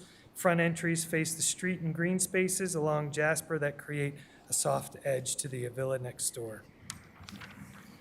This view shows front doors and porches facing the streetscape with garages tucked behind the homes and accessed from the alley. You can still see the commercial pads located next to that existing club car wash, which will remain in place.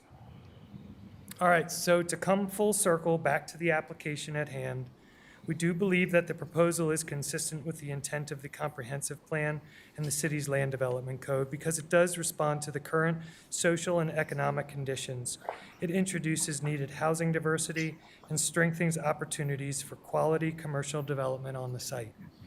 It enhances compatibility with the surrounding neighborhood, supports long-term stability, and reinvests in the corridor, promoting overall public health, safety, and welfare by encouraging balanced and sustainable growth. So with that, thank you again for taking the time to be here this evening. We really do appreciate you hearing our application and your consideration for this amendment this evening. Okay, thank you. Any council members have any questions for the applicant?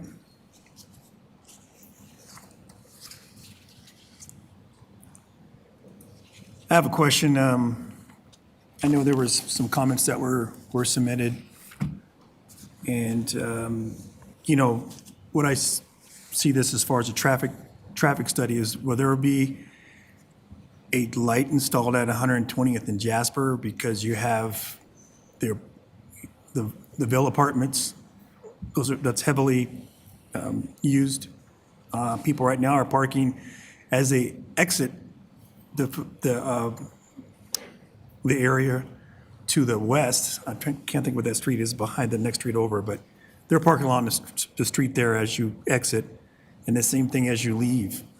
So just looking at the traffic congestion that occurs now, I know we're going to be installing, the city's going to be installing 3 traffic lights on Chambers. Can you address? I'm going to do my best. Okay. We did bring our traffic engineer too, if I don't do a good job addressing this. Right now, traffic counts don't warrant putting a light at Jasper and 120th. But we do agree with your concerns, and so does the city. So much so that they have asked us to redo our trip count for following applications should this move forward this evening. I do know, though, that I'm not going to be able to speak as educatedly to this, and that's why I have him here. I don't know the protocol to call him up. You sure can. If you like, you can have him come up. Okay. I know that there are rules with having traffic lights too close to each other and having a certain amount of trips per day at that intersection warrant a traffic light. I think this is where I should call him up so he can follow up with those specific rules. Okay. Thank you. Hi, good evening, City Council. My name's Brandon Wilson. I work with SM Rocha Traffic Engineers. We're at 8700 Turnpike Drive in Westminster, Colorado. Paul is absolutely correct. We have analyzed the intersection of Jasper at 120th, and we've determined that from a vehicle volume perspective, it does not warrant consideration for a traffic signal today, but it may in the near future. I do also want to mention that with coordination with Adams County, City of Brighton, and City of Commerce City, a safety and multimodal corridor plan for 120th was written, and they recommended restricting Jasper to a 3/4 movement intersection, which means that people who want to leave their homes and turn on to Chambers, they wouldn't be able to make a left out onto Chambers. They'd have to go over to, onto 120th. Let me rephrase that because I think that was confusing what I said. The corridor plan recommends the 3/4 movement restrictions for the intersection of Jasper and 120th. which means that folks leaving their homes wanting to turn left onto 120th would not be able to. They'd have to travel over to Chambers to turn left onto 120th. But again, today, vehicle volumes do not warrant a traffic signal at the intersection, but it is something that we're looking into. And then to note on Paul's comment, if it weren't to warrant a signal, I think that would warrant further conversations with city staff, because it wouldn't meet spacing requirements for traffic signals along 120th. But it is something that we're looking into. I appreciate it. Have you, we got a minute here. Was there traffic, the traffic count that is on Chambers in 119th going northbound in the morning? It's unbelievable. You can't, people turning in and out of the neighborhood are going to have a hard time. Yeah, our traffic study identified that as well. That's also something we're looking into. That corridor plan that I mentioned recommended adjusting signal timing. It also recommended building out the north leg of that intersection because it's only a half street today. And so with a lot of those improvements, it would greatly, improve traffic operations for that intersection. Right. But the traffic is coming from the south, not coming from the north to the other side of Chambers. So, Correct. yeah, so that wouldn't help. We really need the light. So, and then parking in 119th, would this actually prevent people from parking 119th in Jasper? I can't comment on that, so I'll let Paul comment on that. This is my last question, so I'll go ahead. That's okay. We actually spoke about this extensively at our neighborhood meeting. Unfortunately, I didn't give the neighbors the response they wanted because it's a public, You're fine, you can answer it.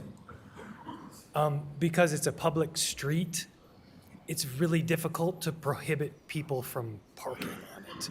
If it was a private street, we might have a little bit more leeway, and the city can comment on that a little bit further. However, because parking was such a prominent discussion item, we started revisiting that site plan. I know it's conceptual, to see if we could add more parking on site to alleviate some of their concerns. Okay, thank you. Councilmember Sandoval. Sorry, I almost fell out of my chair there. Have you anticipated the effect on the school district in that area, considering 97, housing units? That's also a really good question. We've considered it, but this hasn't been referred yet to the school district. It will be. And when that does happen, we'll be able to hopefully respond accordingly and responsibly. But right now, as a comp plan amendment, once again, I was giving you the full breadth of our application. It's really just those two maps and a couple of bubbles. I just wanted to be completely transparent with what we were doing. So no, not yet with the school district. Thank you. All right, any of the council members have questions? Okay, we'll invite Nick Berry, Planner 2, to make a presentation.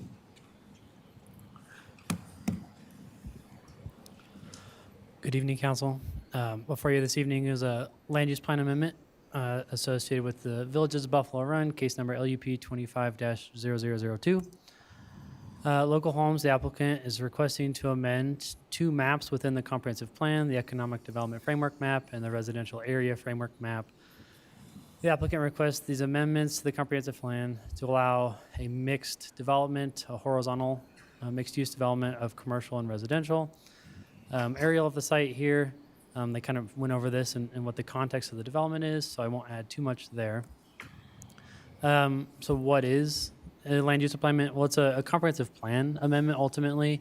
Comprehensive plans themselves are non-regulatory or parcel specific. Comprehensive plans are the long-term vision of the city. This comprehensive plan was adopted last year and is slated to run through approximately 2045 with periodic amendments, either applicant-driven like the one before you this evening, or driven by the city. So the City Council's role in this process is to consider Planning Commission's recommendation and determine whether it meets the approval criteria. This is kind of just laying out how we read and interpret our newly adopted comprehensive plan. So it all kind of builds on itself. So the first layer of the cake, if you will, is the character areas. The character areas just describe general land uses and what may or may not be built in that area. And then the framework maps build on that. So for example, for the subject site, it's in the northern neighborhoods, as highlighted by the applicant. The framework maps say where those primary and secondary land uses should go. So for northern neighborhoods, primary land use of residential, secondary land use of commercial. So our framework maps will lay out where to locate those uses within the larger character area. So what is the economic development framework map? Well, it just provides guidance for where those commercial uses should be located. The plan contemplates multiple types of commercial. The current designation for the subject property is North Range Commercial, classified as retail and entertainment. The applicant is proposing to change to mixed commercial. The only difference you'll really see in terms of what ultimate land uses there is just that last item there in that list, high density residential. From the perspective of would a grocery store be allowed here? Would some other commercial uses that you can think of? Really the only difference is the addition of commercial as a development option. So here's those two maps side by side. The residential area framework map does the same thing as the economic development framework map, except obviously focusing on residential. Also varying types of residential. You'll see on the next slide here, the subject property is grayed out or undefined by this area map, meaning that it was not intended for use for residential development. So the applicant is kind of coming in behind to add a designation on the residential area map. Important to note here that anywhere on our economic development framework map, there is mixed commercial. There is also a residential area designation given.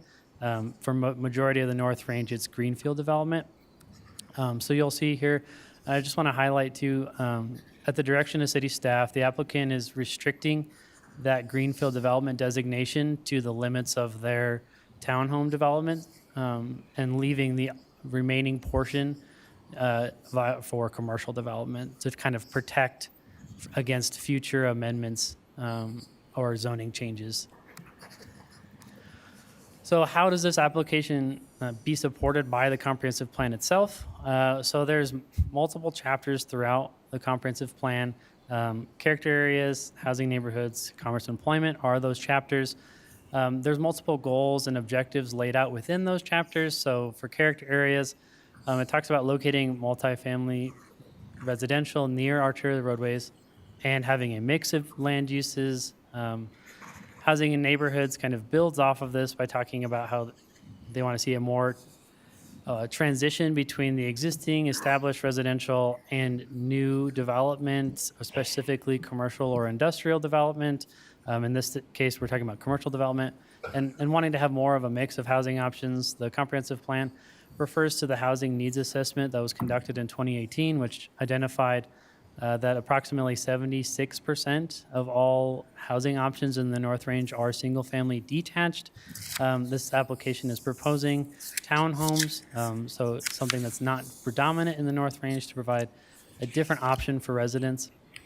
The Commerce and Employment chapter talks about wanting to have pedestrian-oriented development as a mixed or a horizontal mixed-use development. This application is proposing and future zonings are proposing to make this a pedestrian-oriented development where the townhome residents would be able to walk to the nearby commercial.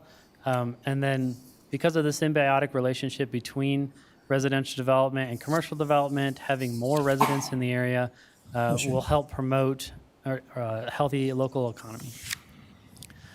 Neighborhood meeting was held on October 9th. There were 28 people in attendance total. The applicant kind of laid out the major concerns, and as you mentioned, Mayor Douglas, in your questioning, the left turns leaving the community were a major issue of those residents. The traffic study that was provided in your packet did concur with that, the extremely long delays that are experienced making those left turns. And then there were 5 written public comments received. Those were also included into your packet. Those concerns were around not wanting to see gas stations or dentists, and not wanting to see more residential development, that sort of thing is kind of what the general gist of those comments were, in addition to kind of rehitting on those traffic concerns. So these approval criteria, the analysis was in your staff report. I'll just hit them really quickly here. So criteria A just talks about the overall intent of the comprehensive plan, kind of laid out in this presentation. We talked about how there are goals of the comprehensive plan, which this application is supported by. Criteria B refers to a very specific section in the Land Development Code. That section talks about public health, safety, and prosperity is a general purpose for comprehensive plans. This amendment meets that criteria. Criteria C is because of a changing condition, whether that be social, economic, or otherwise. This amendment is supported by that criteria. Criteria D will not have a negative effect on the immediate area. I did want to hit on this one a little bit just to talk about how the traffic study analyzed the currently allowed uses versus what residential uses traffic generation would be. So the traffic study found that compared to a drive-through restaurant, a daycare, a facility, and a bank, there'd be about approximately 3,700 less daily trips to the area. That is over a 24-hour period. So it can be found that it would have allowing residential would have a lower traffic impact. Criterion E just talks about not having a negative effect on the future development of the area. Criterion F, again, kind of hits back on that public safety and general welfare for residents. The amendment before you tonight meets all of those applicable approval criteria. The Planning Commission held a meeting on November 8th to review this application. They voted 4-0 and recommended approval of this land use plan amendment. Staff is also recommending approval of this land use plan amendment because it is aligned with the overall goals of the comprehensive plan and the approval criteria found in the Land Development Code. Staff is available for questions. Okay, thank you. City Council have any questions for staff? Mayor Pro Tem Noble. Thank you very much for your presentation. This is the first one that has come to us since the comp plan was adopted. So I'm interested in the precedent it sets. I have a lovely poinsettia blocking my view, so I'm leaning very crazily in order to see you.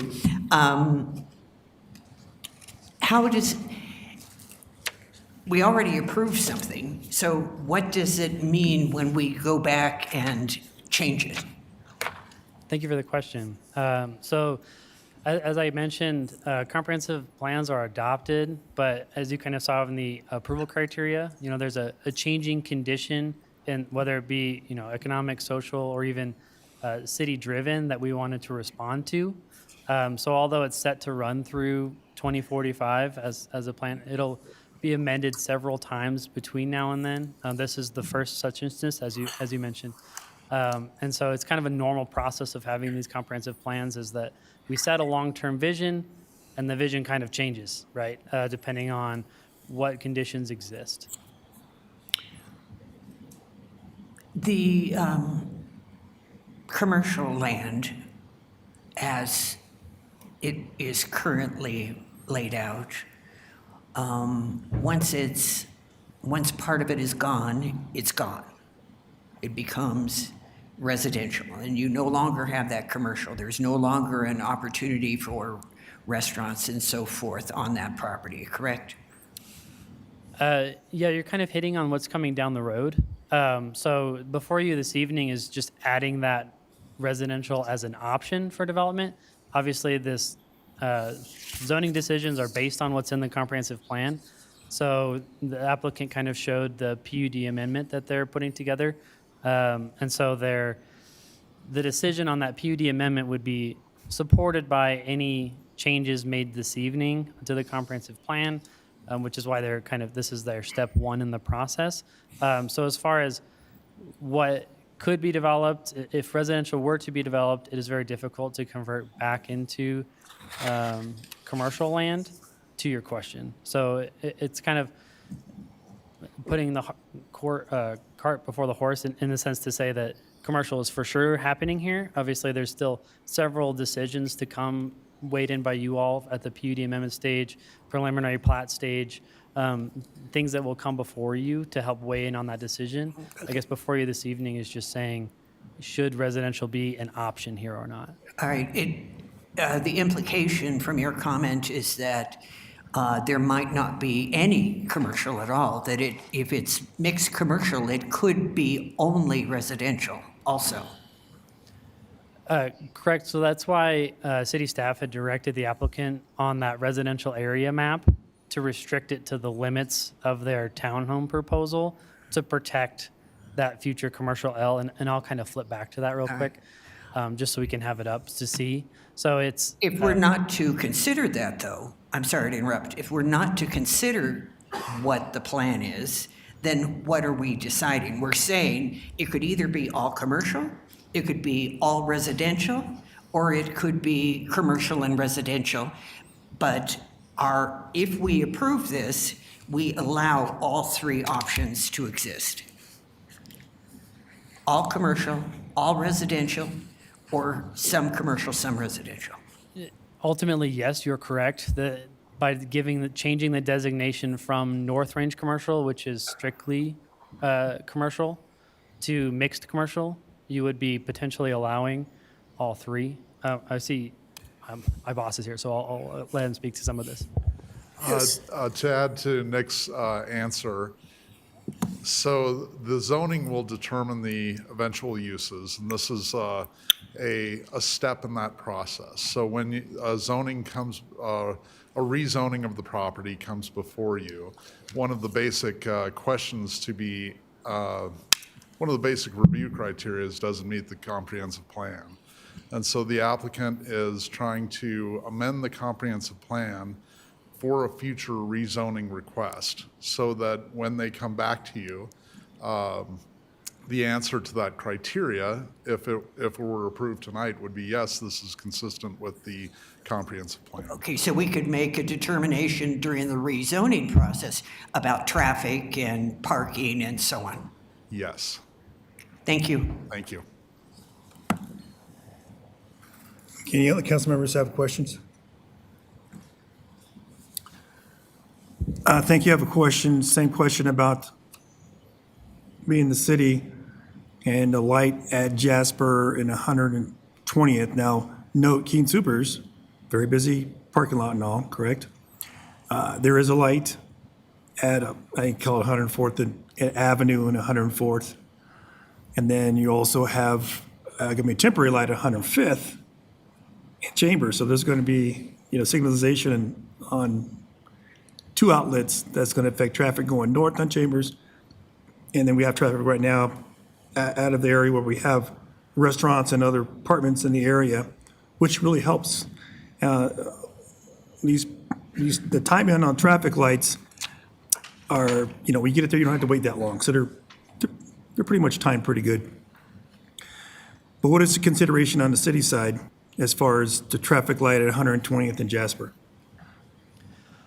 Thank you for the question. So kind of as the traffic engineer was hitting on, that was talking about, we're still waiting on the analysis of a warrant for that light. Generally speaking, the city wants safe traffic conditions to exist. Given the delays that are experienced by residents, we are asking their engineer to provide an analysis of not only should a stoplight go here, but also what ways can we, or what things can we do to fix those delays? There's the ongoing project about expanding 120th. There's other things happening in the area that may ultimately impact what decision is made by the city engineer and our engineering division for what the best traffic movement is there. And so as far as will a light be installed there or not, I don't think we know at this point. And the reason that we're at this unknown point for comprehensive plans is because we're talking about development options, not necessarily for sure this is what, like the PUD amendment that'll come forward, We'll say, this is exactly what we're proposing, this is residential in this many units, and we can kind of speak to a little bit more specifics on that level at a later stage. Okay. I know there was a traffic master plan that's going through the approval process, design, intersection of Buckley 1, 120th in, 120th in Buckley. That's supposed to be widened. The light there is going to be more, better function and timing. There's going to be the improvement on 120th in Chambers, just going to help. But you still have the outflow of the neighborhood from the apartments and people over in the Outlook neighborhood as well. So, and then it's going to be 4 lanes. Right now, it's 2 lanes. 4 lanes is so hard to get across. And when you tell a neighborhood you can't exit and go north of 120th and Jasper, there's going to be problems. So, and I understand this is the first process, but if we're going to be looking at a 2045 comprehensive plan, this should be embedded in that, because you're actually looking at the future and predicting a situation like what occurs. So you want to get ahead of it. So when you have an outlook like that, you want to make sure you take care of those pain points, because it will be an issue, something that, well, everything costs money, more money when it's done later on. So, thank you. City Manager Rogers? Thank you, Mayor. I just wanted to say, I don't think what you're hearing from the applicant or from Mr. Berry is that there won't be a future consideration of a traffic signal. Obviously, with the warrant analyses and the criteria that is necessary for an engineering decision to be made, what we are afforded with are various steps in the process going forward, whether it is a private entitlement application that will have to seek certain approvals both at the administrative or at the quasi-judicial level, and the continued evaluation by our internal team within our traffic division to continue to assess the data that is collected based on the increased density and intensity within that corridor and within that area of impact. So I think with where we stand, and I will say that what I've heard tonight is an issue being flagged for both the applicant and for the staff to continue to evaluate at those stages where we have those intersections, no pun intended, with an application and or with the outcomes from a development, both in the background and present, for us to be able to ensure that we can deliver the necessary countermeasures. Okay, thank you. Councilmember Sandoval. Thank you.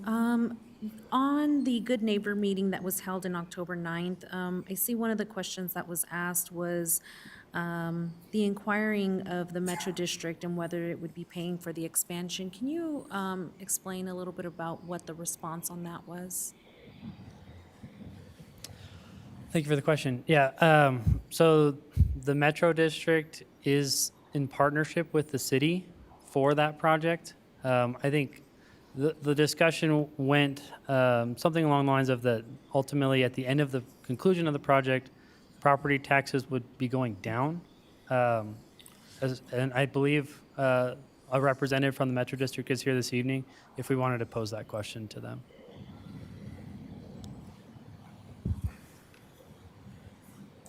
Councilmember Sandoval, did you want any more clear direction from? Yeah, that would be great for feedback if our Metro District resident can provide some additional information on that. All right, is representative from Metro District here?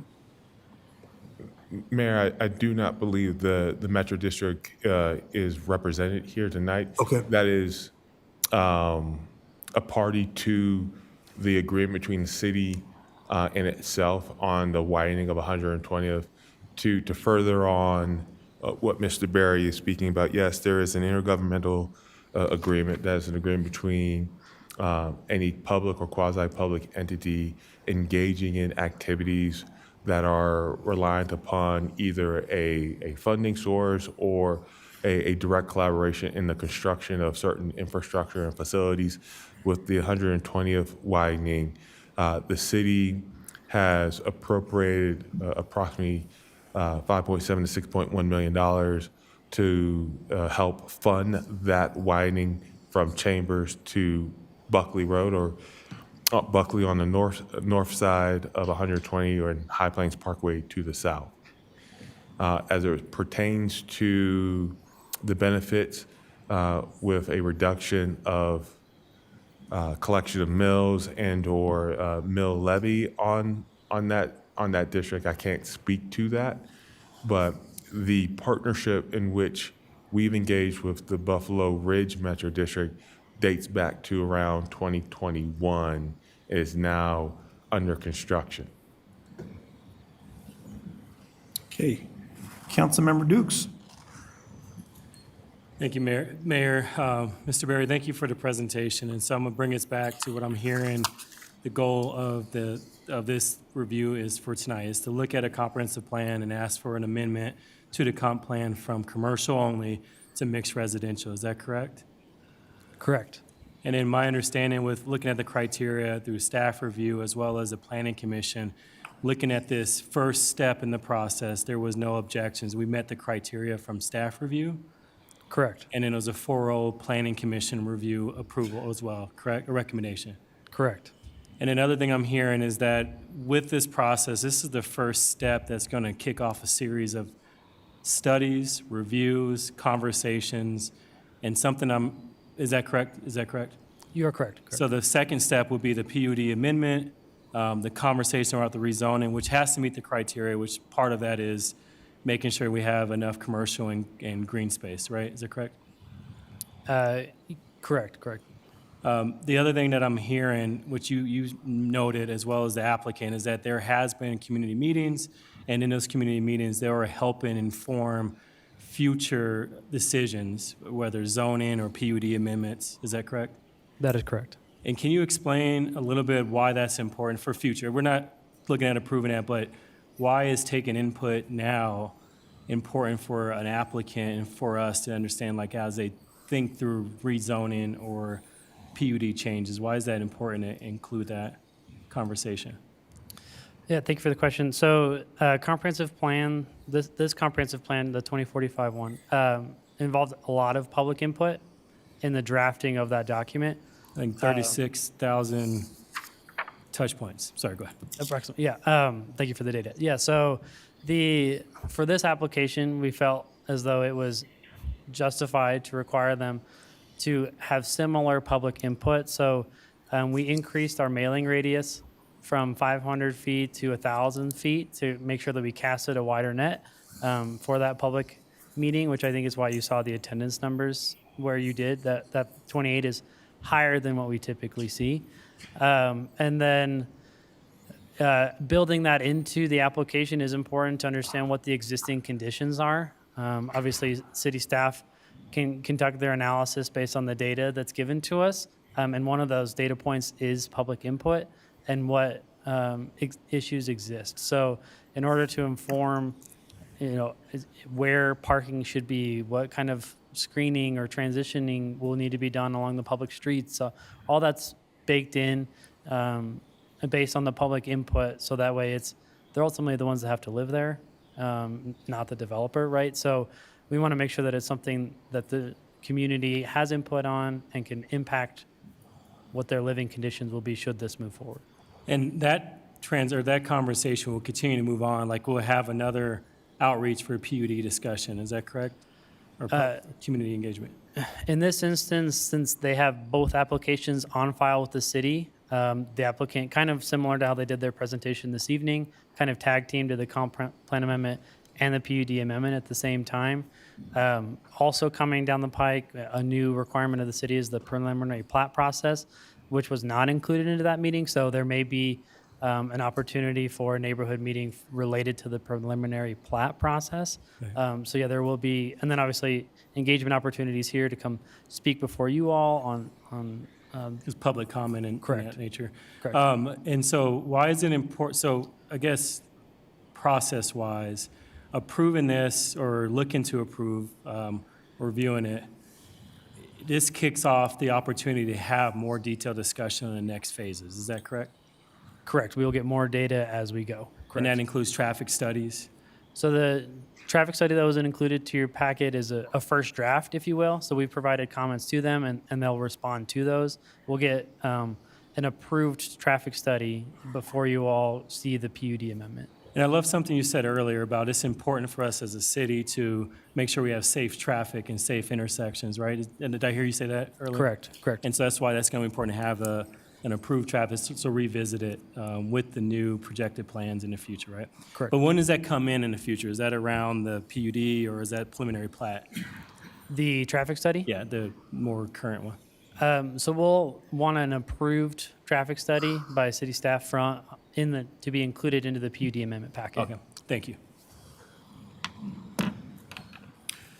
Before I go on, City Attorney Zarzaki, could you point to where these criteria are in the blue book? Sure, absolutely. Thank you, Mayor. It was brought to my attention. So the approval criteria for the comp plan amendment is not in the table of contents of your binder. It is on the back. A copy should be provided in the back sleeve of your binder. We will update the table of contents, but you should have a copy. And just to be clear, the approval criteria lives in section 2110 of the Land Development Code. So if you have any questions on that, please let me know. Thanks. Thank you. Okay, Mayor Pro Tem Noble. Thank you. Back to the question of traffic. 120th is being widened to 4 lanes currently. Any traffic study will be impacted by the fact that a lot of people aren't using 120th at the moment because of all of the barricades and single lane, et cetera, et cetera. Maybe they would do things similarly to what I did, which was driving to Broomfield early in the morning, and I wound up having to take the Jasper turn instead of Jasper to 120th rather than Chambers to 120th because the left turn lane was so ginormous. But I am concerned that a traffic study will not show current traffic because the construction will not be finished until fall of 2026, we have been told. What is your opinion? In asking our city engineer staff about what the ultimate impacts of the widening would be, it's their opinion, and we can bring them up here, but it's basically a wash in the sense that once the lanes are widening, there's more lanes to travel, traffic can get through quicker, right? And they're not having to queue up in the one lane of traffic. They can kind of spread out and flow a little bit faster. But as Mayor Douglas pointed out, that is now extra lanes to cross. And so the wait times they would anticipate would be roughly similar. As far as how that impacts the traffic counts that we would get as a part of the traffic study, that is a good point. And we'll have to take that into consideration as we redo those counts based on city staff request. I believe they've already gotten those counts prior to the construction being underway, but as far as how the traffic will be once the lanes have been widened would be difficult to capture at this stage. Yes, it would be difficult to capture actual traffic due to the construction.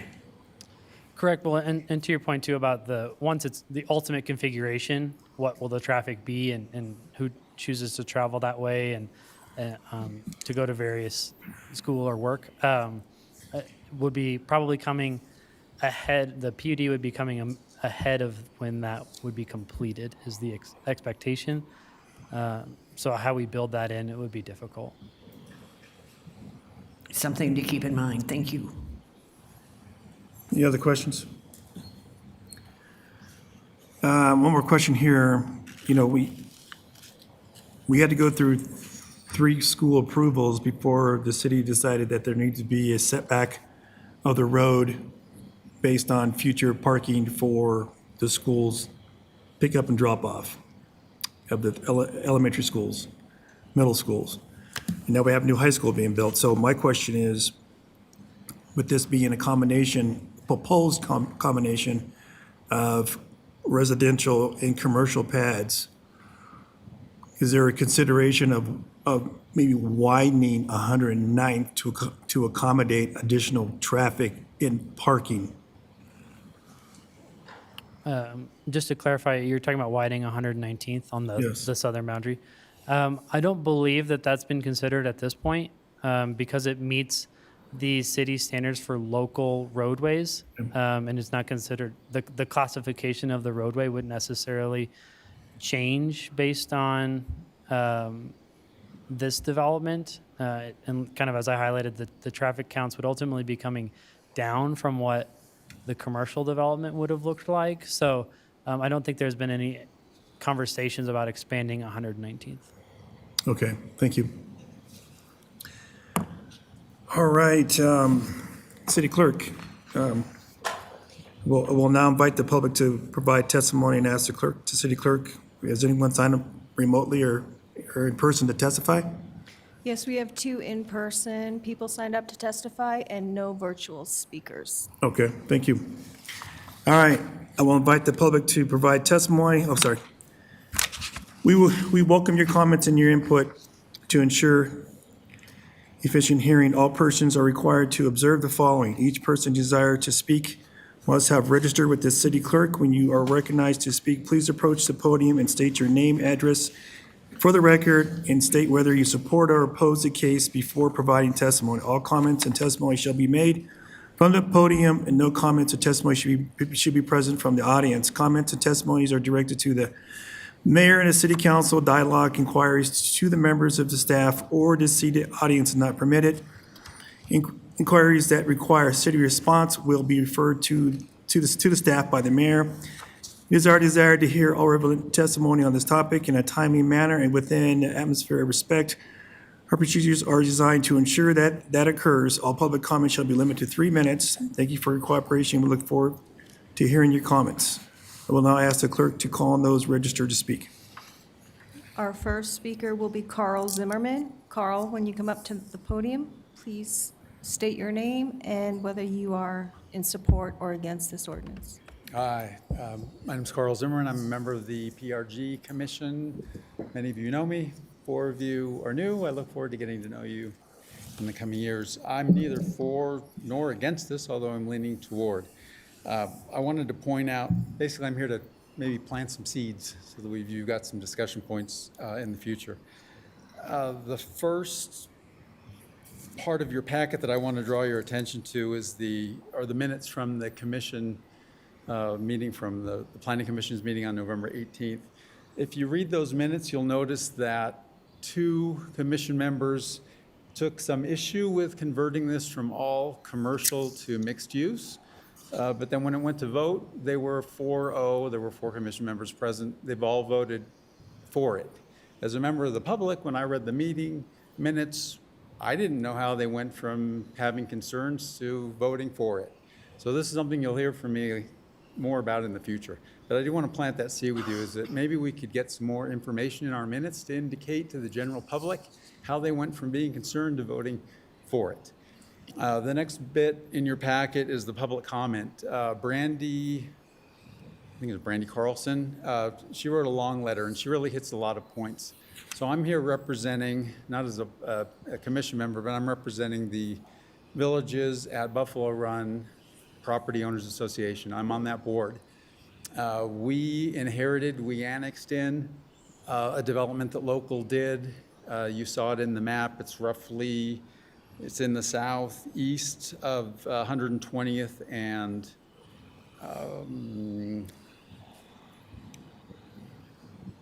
Buckley.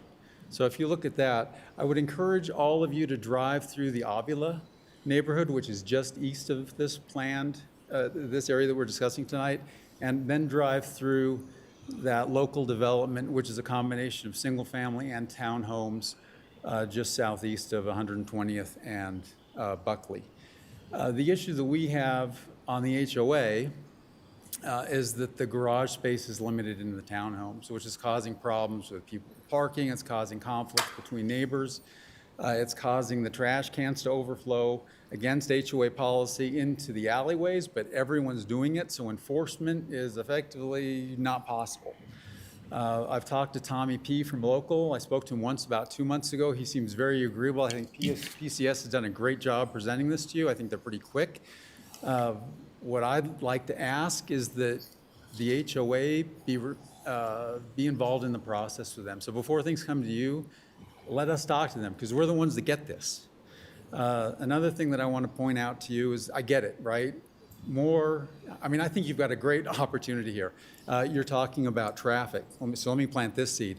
You were talking about expanding 119th west of Jasper. If you took that block west of Jasper and actually incorporated into the residences, so took away that part of the road, effectively it would force traffic to either go out on that little street.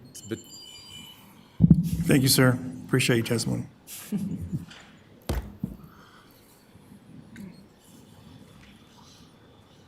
Our next speaker is Hank Brumley. Hank, if you come to the podium, you'll have 3 minutes. Good evening, Council, Mayor. Hank Brumley, 8 Mesa Oak, Littleton, Colorado. I've been a developer in Commerce City for 20 years. Excuse me, Hank? Yes, Can you state if you're for or against this ordinance? I'm for, sorry. I've been a developer in Commerce City for 20 years. I haven't been in front of you probably for 4. I was the owner representative, acquired the land and built the Buffalo self-storage. I assisted Ziggy Coffee in their development efforts west of 7-Eleven. And I just wanted to come and speak on behalf of townhomes, filling in on commercial. There's one piece of townhomes that hasn't been discussed tonight. I'm the last of the baby boomers. My wife and I are looking to downsize and simplify, and townhomes are missing across the metro area. So they're just not for entry-level housing. They're an important part for all of us that want to downsize and simplify. It would really help support commercial. I've been assisting this developer that owns the land on commercial here. It's difficult because the number one criteria for all of retail is 1 mile radius, the amount of households. And if you look at your aerial, you're missing a lot of households. That's why commercial's struggling. So you see it at Prairie Center and you see it at 104th and Chambers. This is beginning to develop, and you can see how many commercial uses we have. So I'm for it. I think it would be a great use for some of this commercial land, and I'm always available in Commerce City, and I have a current project we're getting ready to break ground on. Thank you for your time. Thank you.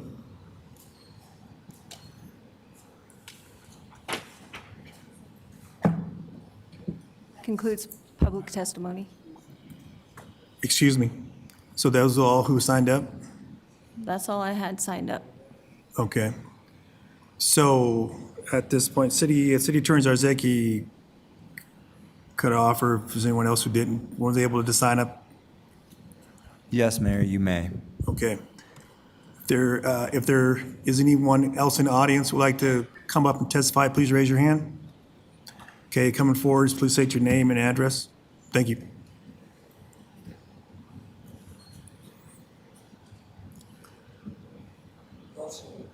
Watterson. I am the developer of Buffalo Run since 1977. I'm also, and I'm sorry, Carl. Excuse me, could I interrupt? Pardon me? Could you start over the 5 minutes for him, please? It was at about 2:40 when he Yeah. began speaking. Thank you. Thank you. My address is 8230 East 128th Place in Thornton, Colorado. And as I said, I've been the developer of Buffalo Run, and I'm also, and I'm sorry, Carl, but I'm the president of the Homeowners Association at Buffalo Run, and I have been for the past 27 years. And so I've learned a lot about Commerce City over this period of time. Now, for new information, I drove out to my property night before last, and I found lots of dirt on my property, big piles of dirt on my property. I didn't even know it was happening. But what is happening is 120th is being widened. Now, it's been a cow pasture road since I began developing back in 1977. And so here we are, it's finally being widened. That's what is going to bring commercial to the property. Now, if you think that you're going to build a house right on a townhome or a house right on 120th, no, I don't think so. Nobody wants to look out their window and be sitting right on top of one of the heaviest roads in Colorado. That's what's going to happen. Now, I was also the chairman of the board of the Metro North Chamber of Commerce when we started working on making 120th come all the way from I-25 across to Buckley. That's what we worked on. And we finally got that gigantic bridge that goes over the river. And now, years and years ago, and it's supposed to happen soon, there's going to be an overpass over Highway 85. And that's going to create more traffic that's coming across 104th now to come across 120th. So the numbers are going to be huge. And because of that, we're going to get commercial across where we want it to be and the way it shows on this map. That is going to be commercial. Nobody wants to live right on top of it. So the traffic is going to be so wide and so huge that it's going to be a great benefit to the city because we'll finally get a lot of taxes, and that will be good. There's a lot of other things I could say, but we did get that big bridge over the city. Now there's going to be that big bridge. Thank you, sir. over Appreciate your Highway testimony. 85. Pardon me? I said, thank you, sir. Appreciate your testimony. Okay, thank you. Pardon me. Oh. I'm for. Okay, Thank you. thank you.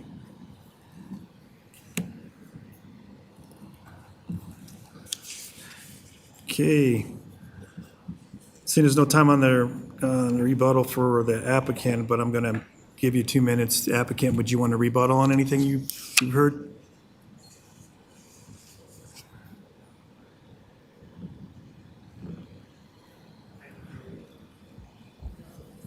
Thanks for your time. I appreciate it. It feels like most folks that spoke were in support. What I did hear was, as we move forward with the PUD amendment process, it's possible that we'll also come forth with a preliminary plat as well to start to address some of the more specific questions that were brought up, specifically the garages. Maybe there is a way that we can increase the depth of the garages in the townhomes as opposed to the widths in order to address some of the concerns, because the zoning document's obviously not going to shed that light. Otherwise, I also agree that from a planning and entitlement perspective, construction defects are something that we all got to work towards. Townhomes are something, and single-family attached is just a product that we need to bring more to market. My kids are of the age now where they're going to start really looking at buying homes, and I want to give them an opportunity to do that and get into something that's not just a single family, something that gives them that opportunity. That was just my own personal thing. So thanks. Okay, thank you. All right.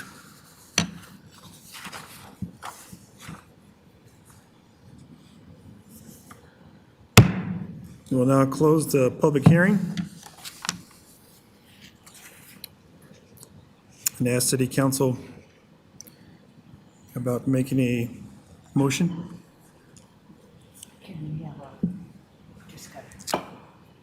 City Attorney Zarzaki, after this, you have the discussion before. Yes, Mayor, you can certainly have your deliberation before a motion is All right, made. I'm going to open up to discussion. Councilmember Teeter, this is for discussion. No, I was getting ready to make a motion. Okay, thank you. Mayor Pro Tem Noble? Thank you very much. This is a really complicated proposal that's before us. I have met with the owners about the potential for restaurants on the corner, and I was told at that time that when 120th was widened, when that was completed, then we could anticipate commercial in that area. That one of the drawbacks to commercial was that 120th was not a particularly attractive street for more commercial. And we did get a little conflicting information tonight about whether it made sense to actually put residential on 120th because of all the traffic that will be pouring in. These remain issues for me, as does the Avila parking issues. There are just not enough parking spots for them, and there never have been. That's why they park in the vacant property where the dirt is right now. I can see why the residents south of 119th are concerned about the impact on them. If the widening of 120th brings the hoped for traffic and opportunities for commercial along 120th, then it seems prudent to protect it as commercial property when we have so little commercial property designated in Commerce City with the neighborhood character.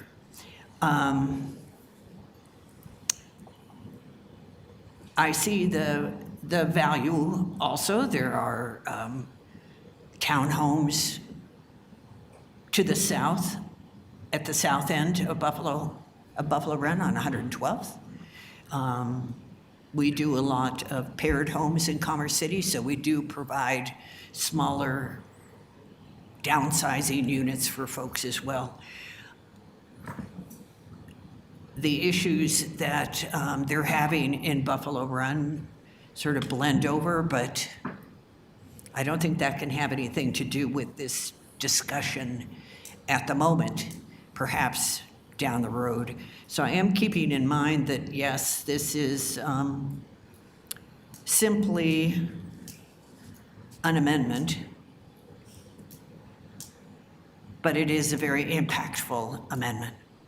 So at the moment, I am concerned about the issues that are before us. And I haven't completely made up my mind, so I look forward to hearing from other city council members. Thank you. Councilmember Kim? I want to thank the applicant and also Mr. Barry for presenting the case on this. Now, while we do understand that this is effectively just a change in the comprehensive plan from commercial to mixed use, one of the things I will flag is that when this does come forward again in the future, is I would request that the applicant look at potentially a certain percentage of vertical construction for commercial. Mr. Rogers, I wanted to ask you a specific question. I know we've talked about this previously with commercial on that corner. I'd like to know specifically from your standpoint, approximately how many different commercial entities have we attempted to reach out to, and what has been the general consensus as far as not wanting to come forward? City Attorney Zarzaki, sorry, City Manager Rogers. Thank you, Mayor. My apologies. I was deliberating with the city manager, but because we're in a quasi-judicial hearing and the testimony has already been taken in the hearing portion, questions to staff are no longer open. So right now, we're just in the deliberation process amongst yourselves. Copy that. So I will retract that question, but I will tell you that, I know one of the things that we heard during one of our study sessions was regarding the small business task force and the need for mixed use. I think that really this actually corner would actually justify that. But the other thing I wanted to mention also was Brandy Nichols is the one that made the comments. And a few things I just want to make sure that we understand that more so for the applicant is to the concerns that were, some of it was addressed here tonight, traffic and transportation of the area, the poor lighting along Jasper and 120th, the parking concerns that in the highlands of Buffalo Run, east of Chambers, 117th to 119th, exterior maintenance of those areas with regards to the local rep, the poor drainage issues of the previously built homes and townhomes. Those are just some of the general concerns that was brought up by Ms. Nichols during one of the written comments that are actually within this packet that I've read, along with others too. And I would also echo those concerns as well, that would ensure that the developer would actually, communicate back on that. But I do believe that the fact that we are looking at changing this, making an amendment from commercial to now mixed use, does make sense for the fact of, again, small business task force. The fact that I know we've gone through numerous accounts of different commercial entities that we've attempted that have either ghosted us or has just said that, hey, guess what? You don't have enough rooftops, or you don't have the infrastructure in place. Myself talking to other realtors as well, they talk about infrastructure as well. And the fact that there is no commercial infrastructure, if we had that, I'm pretty sure somebody would move in quickly. But thank you. That's all I got. Thank you. Councilmember Dukes. Thank you. I appreciate Councilmember Kim mentioned the small business task force, and that's something I had on my notes as well around the key of having, and it was mentioned tonight, having density within a 1 mile radius. I think that's something that is helpful in terms of mixed residential and mixed commercial.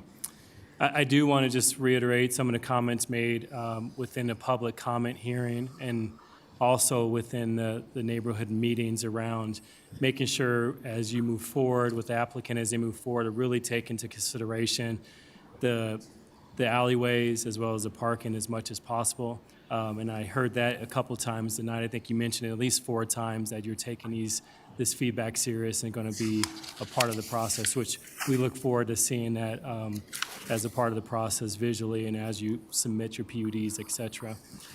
Someone who lives 2 blocks away from that area, I can tell you the idea of having some movement is going to be really beneficial to the residents. Currently, right now in the area, all it is semi trucks that are parking there nightly, and I would really prefer missing middle apartments or missing middle townhomes that are going to provide opportunities for families, from seniors who are downsizing to divorcees that are looking to stay in the area, but they don't want to have a detached house, because they're moving in and they want to stay in the area close to the schools, et cetera. Also close to the E470. And then look for first-time home buyers. One of the big things when we think about middle housing, we had our study about a couple months ago about the importance of middle housing and how that's critical, not just for our area, but for folks who work at the airport, for firefighters, for police officers, for folks who love our community and really want to participate in quality community for a lifetime. And that's just something that we're going to be able to bring to life. The last thing I heard is just the idea of creating the landscape in the area so we can have more commercial. It's going to be critical to have sidewalks, and it's going to be critical to have landscaping. It's going to be critical because that's going to attract commercial as well, not just with the buyers, but it's going to make it a place that people can see they can actually build a restaurant, right? Right now, it's hard to sell and build a restaurant when there's no type of infrastructure, sidewalks, or anything around there, with the hope and a dream that they may have residential in the area. But that's down the line, and I understand tonight is about looking at changing the comprehensive, or adopting a comprehensive plan, or modifying it rather, to look at mixed residential or mixed commercial rather. And based on the conversation tonight, I think it's important for us to give it a chance to start the process and then begin to have the conversations around what it looks like to implement. The last thing, I always say the last thing, as Mayor says that, like, last thing is last thing, but I always have a couple more things to say. But traffic, parking is going to be a challenge with any city as we grow. And it is important that we continue to look at our traffic studies and trust our city staff to take into account what the growth patterns are going to look like for our city. It's critical for us to trust them, and I do trust our city staff, but also be able to look at forward thinking that we are going to have more traffic. But I can't say we shouldn't build until all the traffic studies are completed. That's going to look for next 20 years out, because the market changes. And I think this is an example of how the market has changed. And again, this plot of land has been vacant for so many years, and there's been a lot of great efforts to even have a sit-down restaurant. But the challenge is when you have a sit-down restaurant, you even give away the land, people want customers. They want people to be able to walk to the restaurant, to have a guaranteed customer base. And so with that, I am leaning towards the approval of this, and then also looking forward to the continual discussions, because that's what's going to matter to bring this to life. Okay, thank you. Councilmember Sandoval. Thank you. Like Mayor Pro Tem Noble mentioned, this is not an easy decision because, it definitely shapes the future. But ultimately, I've sat here and thought long and hard. And in the discussions I've had with the community and different developers and landowners and residents, the two things are true in the sense of we've heard we need the density in order to attract the commercial business. And while this is essentially taking away 7 acres of 13.8 for residential, it is for higher density, so allowing opportunities for individuals, as others have mentioned, who are either downsizing or starting out.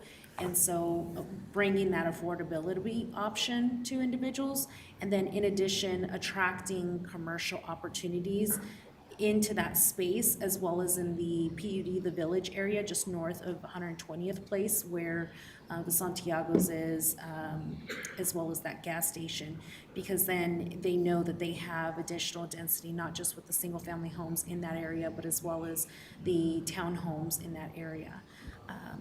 So I just wanted to point that piece out. But I also agree, I'm leaning more towards in support of that for that reason. Thank you. Okay, thank you. Okay, before we go to second round, does anyone else want to have any comments to make? Council members? Okay, seeing none, Mayor Pro Tem Noble? I want any residents, though, who may be listening to this, that there are no parking requirements really by state law any longer. So it doesn't mean that they will have to do enough parking for everyone. I think it's important, though, for the applicant to know that we should have adequate parking. We don't have transit really in that area. We don't have bus service. So people will need cars because there's no other way to get around, unfortunately. So there are, we need to keep that in mind, and I don't want residents, folks who live in the area, to think that there can be that promise without necessarily everyone agreeing to it. It may alter how any one of us looks at the plans in the future. Thank you. Thank you. Any other council members?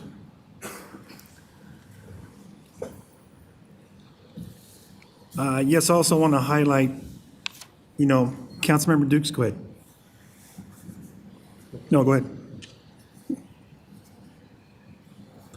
I was going to make a motion to approve LUP 25-002. Okay, we're in discussion. We had to have a 2/3 vote to close the discussion. Just because we're in a hearing. No. City Attorney Zarzaki? Not exactly. So, Councilmember Dukes has the floor. He may make a motion. That motion could be seconded. It doesn't necessarily mean that deliberation cannot continue. He's simply making the motion. The motion to close debate would be technically to close the debate on a motion that is on the floor, thus requiring a vote. So they're two different things. Okay, I thought we had to close the debate before the motions to be made, because that's what happened in the past. No, so the question that you had asked originally, I believe, when the hearing closed, was whether or not you need to have a motion on the floor or if you can deliberate, and you can certainly deliberate without a motion being on the floor, but that does not mean that a motion cannot be made. Okay, all right. Okay, go ahead, Councilmember Dukes. Thank you. And then we'll have a discussion after this. So the motion is, make a motion to approve LUP 25-0002. A second. Okay, Councilmember Teeter, Second the motion. all right. Any discussion? Councilmember Dukes, would you look at adding conditions in so that at least they are addressed? Instead of waiting until the zoning, that way they're included, so when it comes up for the zoning hearing, or the process before the zoning, the applicant and city could actually talk through those different conditions? No, not at this time. I would like to make the motion as is, because this is a motion to approve the mixed residential, mixed commercial, and a modification for the comprehensive plan. Okay, Mayor Pro Tem Noble? I would like to hear from Mayor Douglas, who hasn't had an opportunity to express his comments during deliberation. Yes, mine, but just, it's, thank you, appreciate that. It's kind of reverse of what we've had in the past. We've had areas that were zoned mixed use, and they went through a hearing, it was changed from mixed use to all residential. And that's not mixed use. This, on the other hand, is mixed use. We're also talking about traffic, and as it is right now, the traffic is very bad at 119th in Chambers, going north, or even going south out of the neighborhood, and even at 120th in Jasper. So to overlook what is so essential and concerning about the neighborhood, to me, is not right, and not to include that as conditions. And I understand this is the first step, as we're looking at changing our comprehensive plan from what it was before. And we used to talk about 2010 comprehensive plan, and then we got this new one. Now we have adopted, now we're looking at revising it. And yes, this is a living document and all. And I appreciate that, and looking forward to those changes. But again, hearing what was said before and ignoring those concerns troubles me, so. Just point of information from City Manager Rogers or the staff, there will be a traffic discussion and a traffic plan that's updated, from my understanding. Is that correct? That is correct. You will have a discussion around traffic and/or traffic-related needs with the associated traffic impact analysis. Okay, but, we're going to talk about it, but it'd be nice to have those as conditions, because those are written and supposedly talked about in the future, so thank you for clarification. Councilmember Trujillo. I'd like to second Councilmember Duke's motion. Already did. That was, Councilmember Teeter already made the second. Sorry. Thank you. Councilmember Dukes, do you have anything else to say?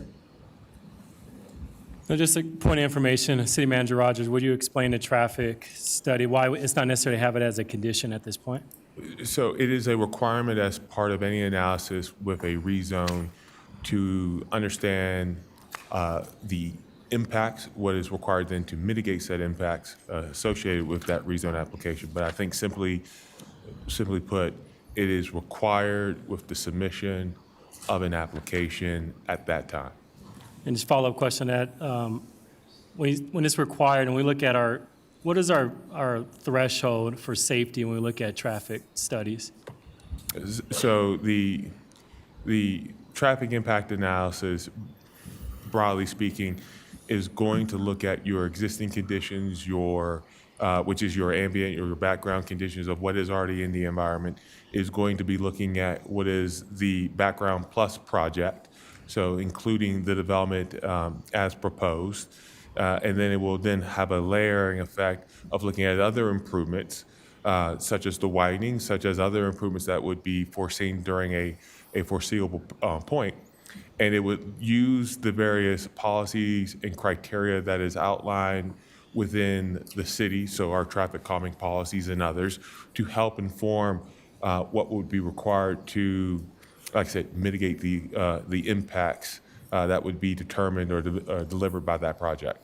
And I guess final question, and someone who, I live in a neighborhood and it's important for traffic and the street lights as well and stoplights. It is my understanding that even if we have a traffic study and we have the development, we can go back and look at the traffics, do another one in the future, because we're doing that on Chambers and I think 96th Avenue, is that correct? That is correct. So it is not a single point in time. We can look at it additionally if traffic increases. As referenced earlier, there are multiple touch points that we will be able to engage in evaluation of traffic impacts, either as the city in collaboration with the developer or as part of an offsetting mitigation by the development if warranted at that time. So traffic studies, we'll continue to have our safety placed first in terms of traffic. We'll look at it multiple times. And so it is embedded. It's not going to be lost on any development because that's a part of our process. Correct. Okay, thank you. City Attorney Zarzaki? Thank you, Mayor. I think this has been said, but I just want to be clear for you all. So this is just a comprehensive plan amendment. If there were a subsequent hearing on a PUD zone document, then we would be looking at the PUD zone document approval criteria. The approval criteria includes a criteria for you all to determine whether or not the development with the rezone has adequate transportation and infrastructure, which would be the adequate time to have the conversation about a traffic study and whether or not there's a sufficient infrastructure to support that rezoning. Okay, thank you. Mayor Pro Tem Noble? Yes, thank you. I was just looking for clarification, Mr. Zarzaki. My question has to do with when is a question allowed and when it isn't allowed, because Councilmember Kim's question was declined, but Councilmember Dukes was allowed to ask a series of questions, and I'm just confused and seeking clarification about when it's okay and when it isn't. I appreciate that. My apologies if I did not if I missed when a council member was asking a question. I believe that the point of information would be appropriate to ask a question about, for example, in this instance, what is the process and what is the criteria, as opposed to factual information about whether or not there is sufficient infrastructure. So that's a factual basis or a factual inquiry. Does that help answer your question? It does. Thank you very much.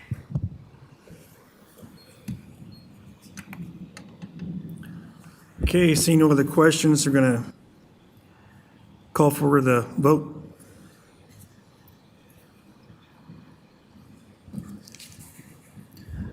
So the motion on the floor is to introduce ordinance LPU 25-002 by council of the seat and approve on first reading.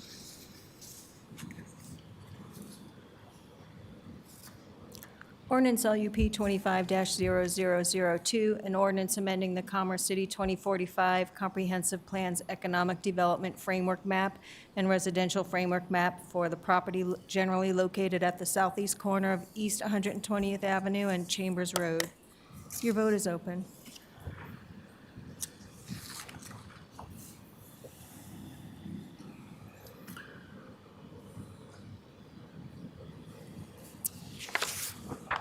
Okay, it passes unanimously for the first hurdle. All right, on to administrative business. Do any council members have administrative business items, emergency, unforeseen circumstances? Mayor Pro Tem Noble, did you have something? I do. Okay. I do. Thank you very much. Okay, let me get down to it here, please. Administrative council business of an emergency nature. Rulemakings are open with CDPHE right now on landfills. Mr. Zarzeki? Yes. Landfills are rulemaking December 17th through the 19th with CDPHE. Yes, I believe that is correct. I don't have the calendar in front of me. Yes. What is, Would you be able to meet that if we approve the city participating in the rulemaking? if the rulemaking, I believe the timing in which anyone can seek party status has long since, we've missed that deadline, I believe. I can confirm that for council and certainly get you an answer tomorrow morning. But I believe that that deadline was maybe late summer, early fall for the hearing that is taking place soon. Thank you very much. I didn't have that on the material that I was provided by the city. Sure, no problem. So in that case, someone could speak to it then.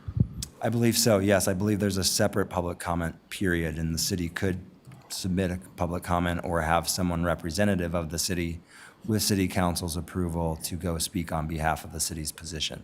Okay, so then that would be the motion, would be for the city attorney's office to provide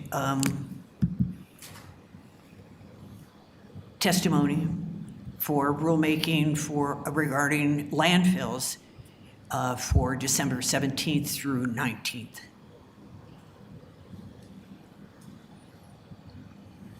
Is that your motion? It is. Okay. I request a clarification, which is simply, what is the city's position that if we were to put something in, are we in support of the landfill methane rule? Are we opposed to it? In support of the landfill methane rule. So, Mayor Pro Tem Noble, could you restate your motion, please? Yes.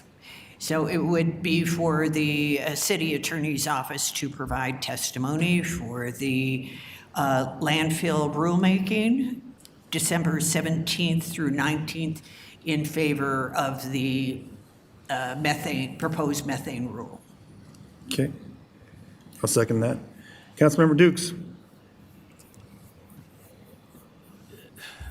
We haven't had a substance discussion about the rulemaking or what we're being in favor of. So I'll be hesitant to vote yes on this because we haven't had any data reports that we've talked about as a body to know what we're voting for. That's my concern. Mayor Pro Tem Noble, did you want to answer Councilmember Dukes? Yes, and I certainly understand your position, Councilmember Dukes. It is unfortunate that these are not coming before us. And I hope that with Mayor Douglas and myself on the Environmental Policy and Innovation Commission, that we can make certain that this kind of information is being provided to the City Council on a regular basis. Councilmember Dukes? It's still, I guess, can you provide clarification on what we're in favor of for in terms of detail for the landfill, just at a high level, what are we in favor of? Mayor Pro Tem Noble? It would be containing the methane from the flare, and because there is a flare constantly at the landfill, containing the methane from the flare and reusing it for natural gas.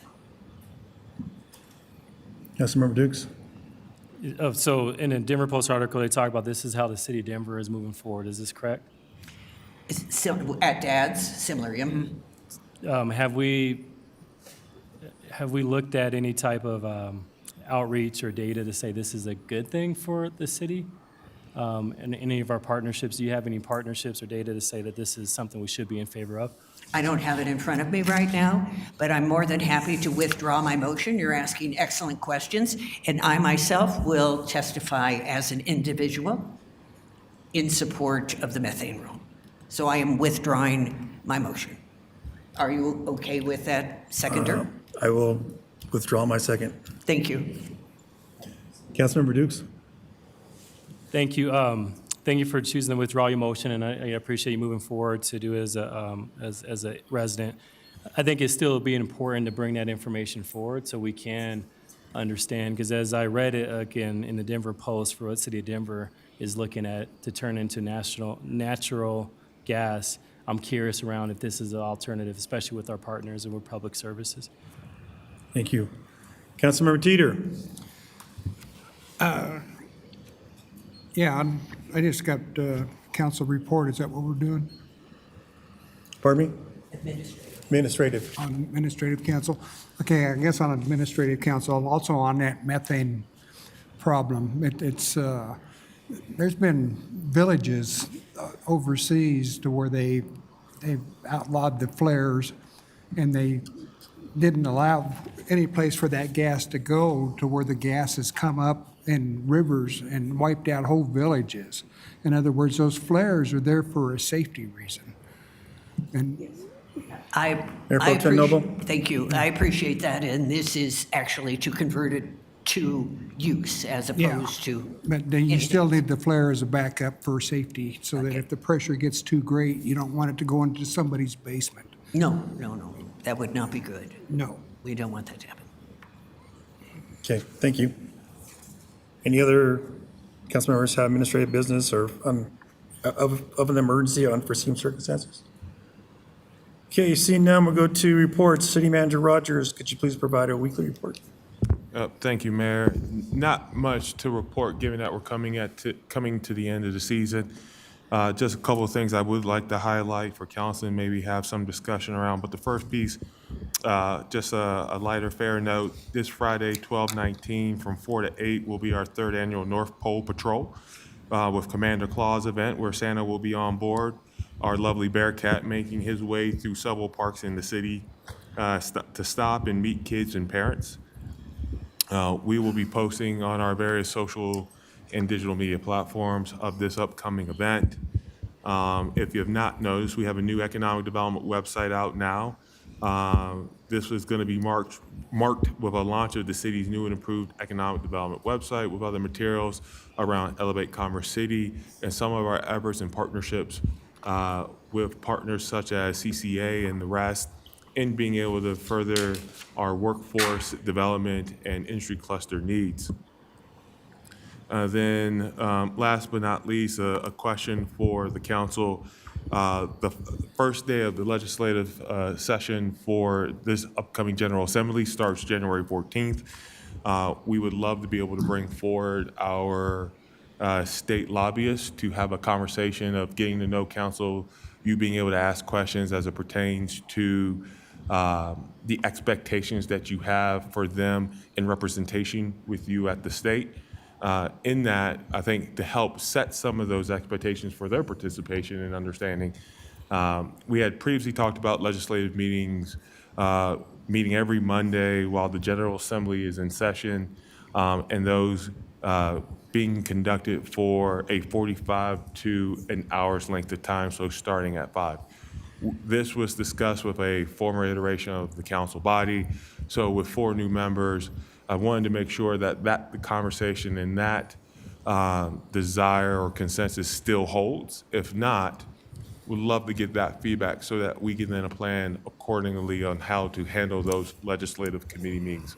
Once again, those are handled typically prior to your regular or study session agendized nights.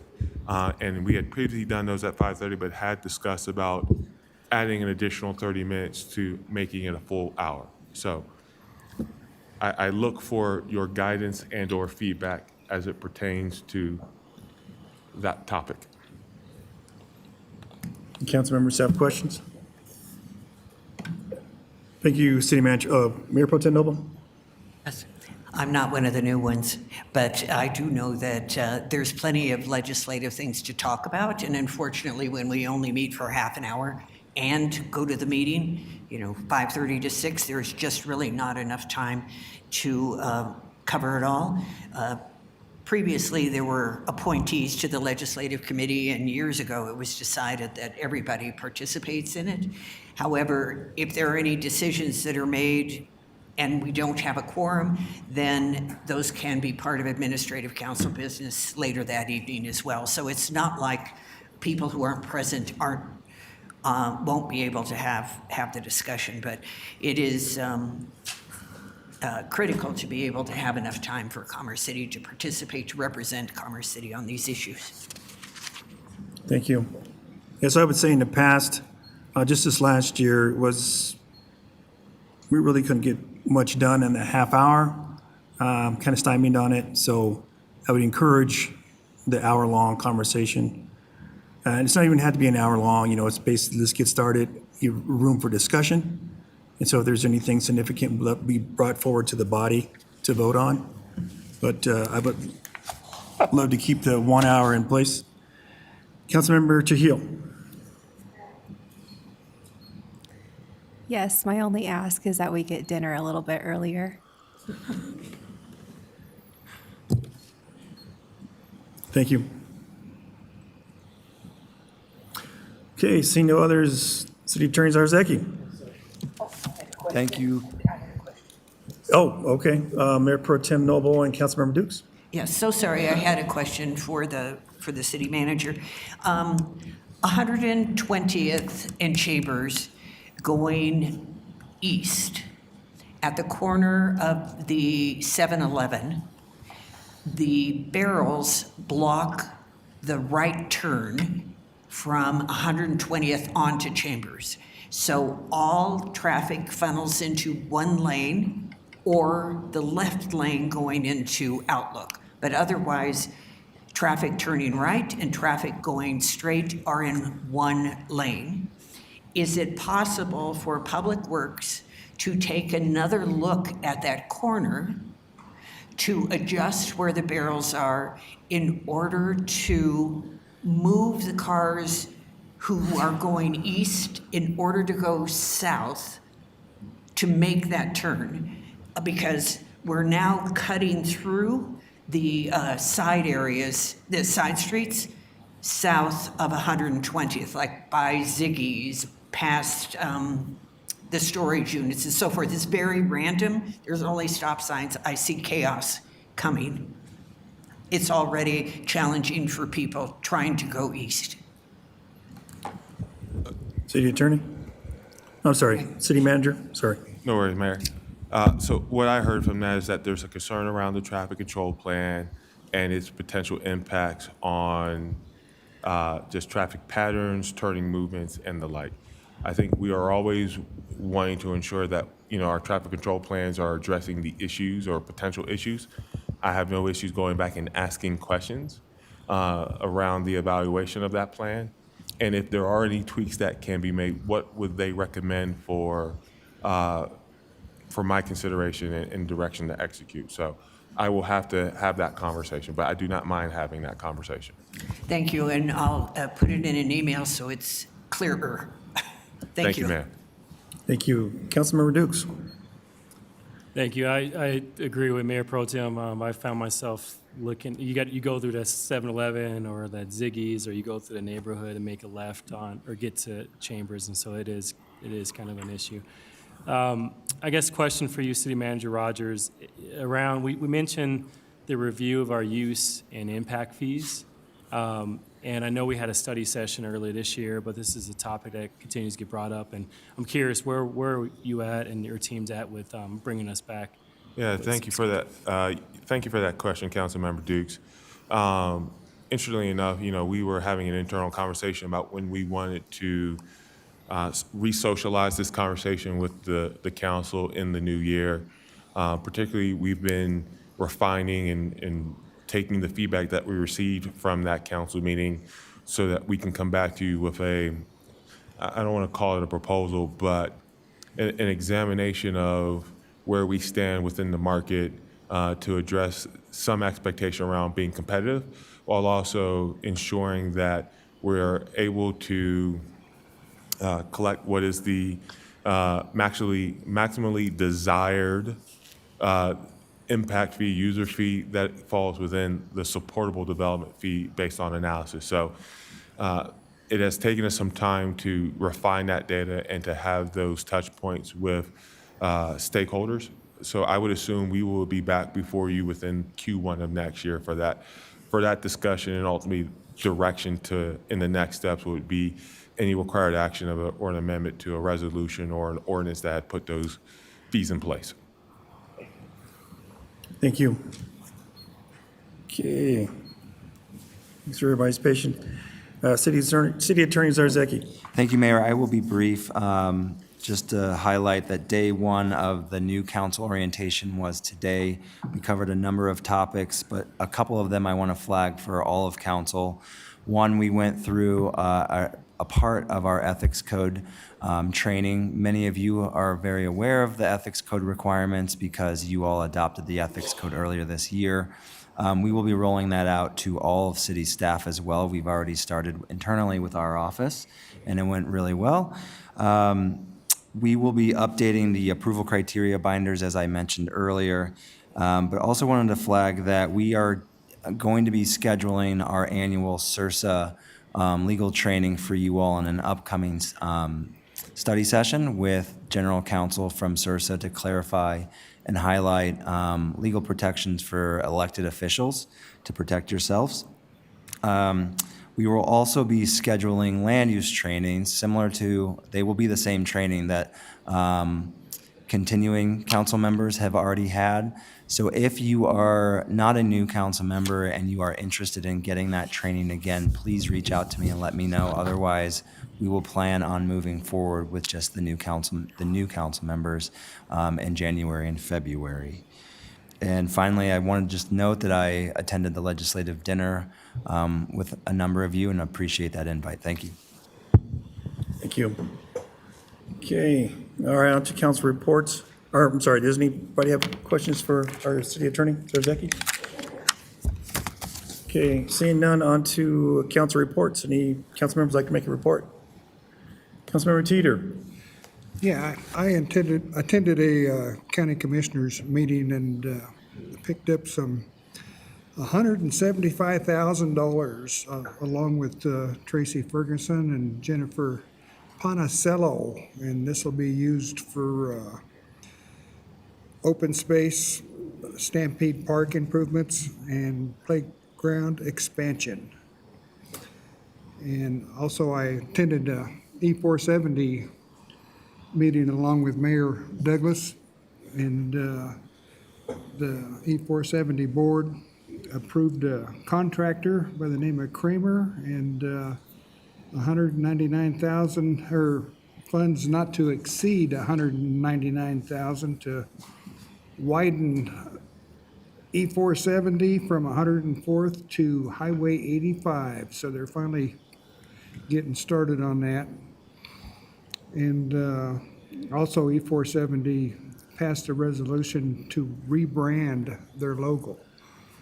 So we're going to be seeing a new looking logo coming from E470. So, and I didn't think it was needed, but after looking at the new logo, it's a big improvement.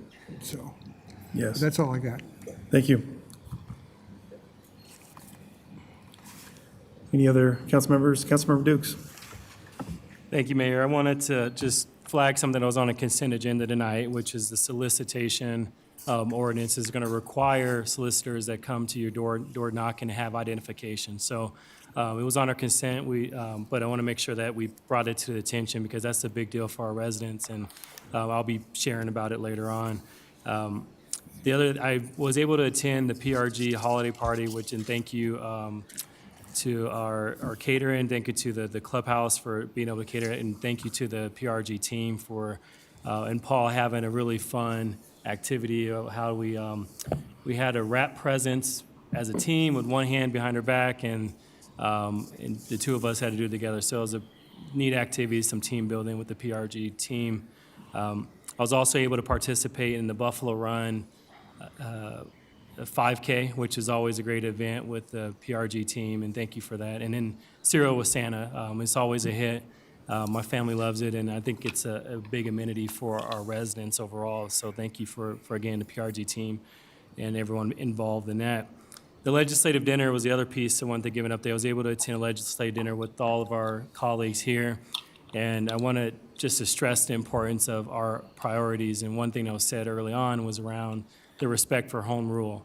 And so as we work with our legislative body and we work with our lobbyists, we want to make sure that as any legislation moves forward, that we are consulted and talked about in a sense that we can make sure we can look at Commerce City residents and make sure that they have a voice at the table. Because over the last couple of years, there's been things that have been approved and without any input. And so I look forward to that. And I think that was brought up at our legislative dinner that I'm excited to keep having that conversation because it works better when we're in partnerships, and it works better when we as a legislative body understand our needs across our city. So it's important that we have that conversation at the state capitol. No last.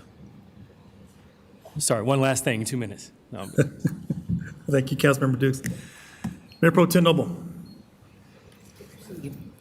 Thank you, Mayor. I attended the AC Rep Legislative Breakfast.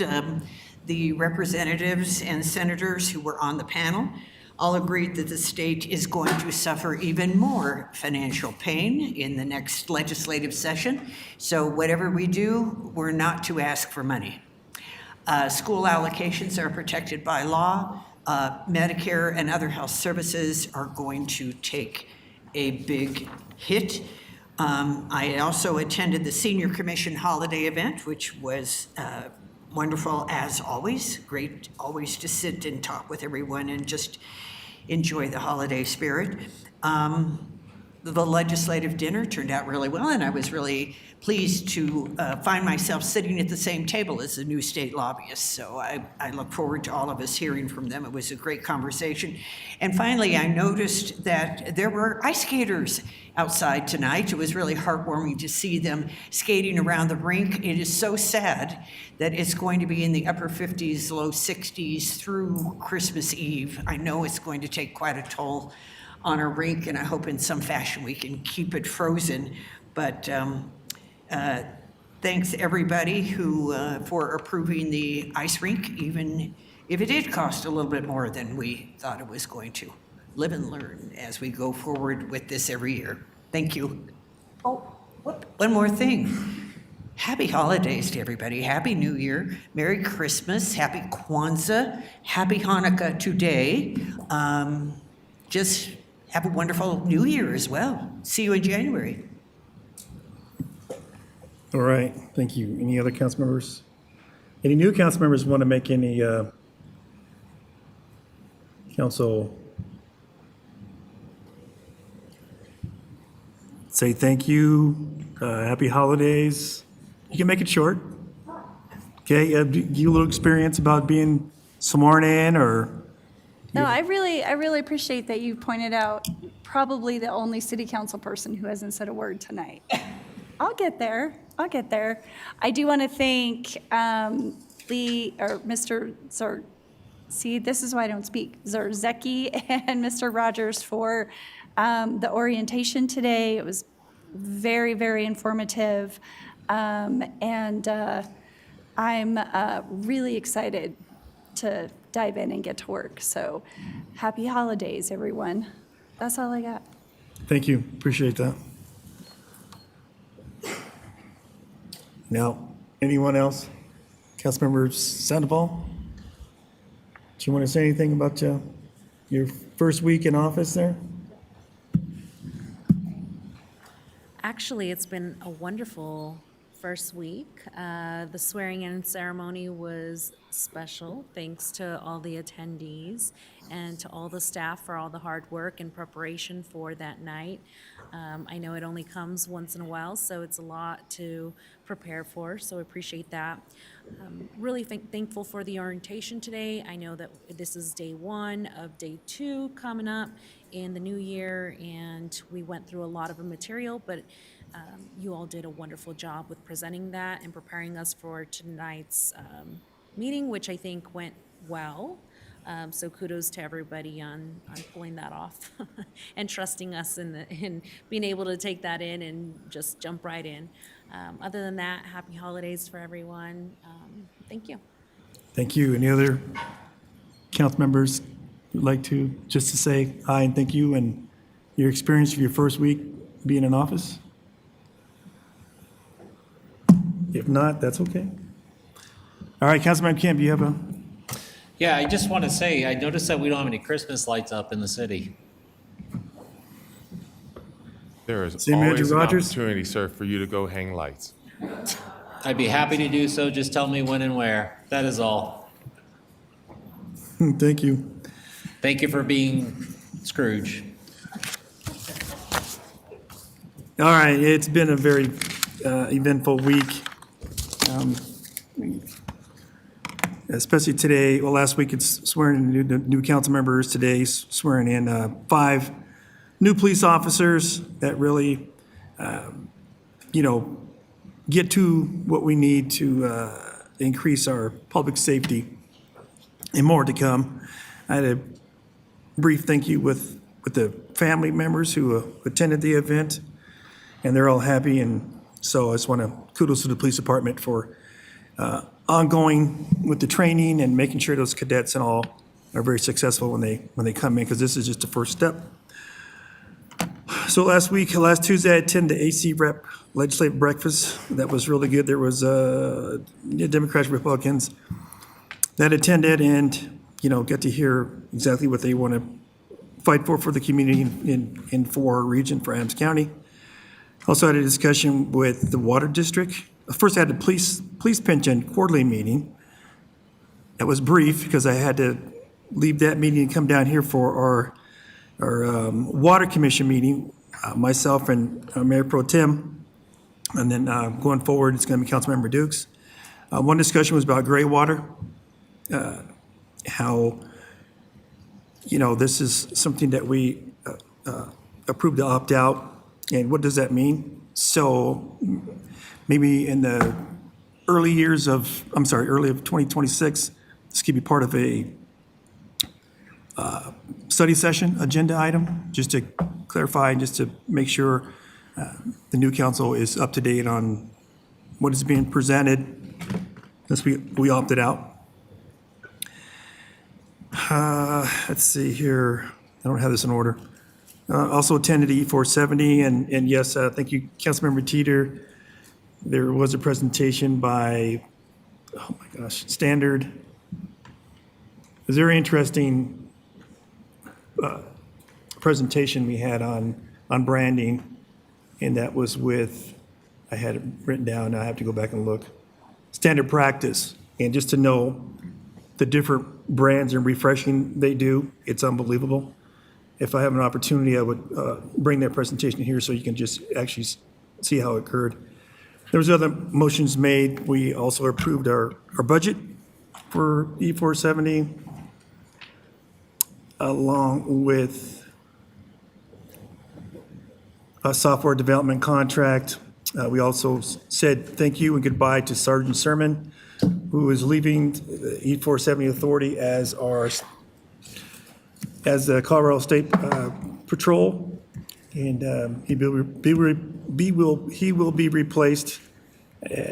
He has contributed a lot in the corridor as far as making things more safe. More safe and assurable when it comes to public safety in the area. Also, I want to thank the council who showed up for the AC legislative dinner. For our dinner. I appreciate the legislators who showed up, which was Manny Rutenall, And we also had attendance from the Adams County Commissioner's Office. Thank you very much to our city employees, city staff for showing up for that event as well. That just gives you a preview, and also for council members, don't be shy and reach out to our representatives for the state, whether they're on the one side of the aisle or the other, but your voice and your presence to have those conversations with our ongoing issues in Commerce City says a lot.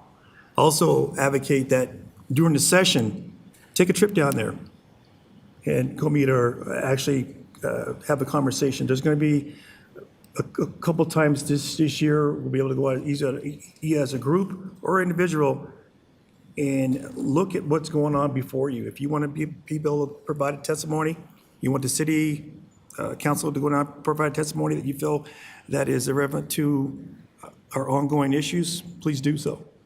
So that is not off the table. You can do that. And as my Mayor Pro Tem stated about ditto, what she said about the holidays, because there's quite a few, I wish everyone a happy and merry holiday. Seeing no other, we will depart from our reports and go right to executive session. Need a motion and a second to enter executive session of the City of Commerce City pursuant to CRS Section 24-6-402, parentheses 4 and B, for purpose of receiving legal advice regarding existing agreement between Commerce City and Kroenke Sports Stadium, LLC, pursuant to CRS Section 24-6-402, parentheses 4E and F, to develop strategies for negotiation regarding the same. Mayor Pro Tem Noble?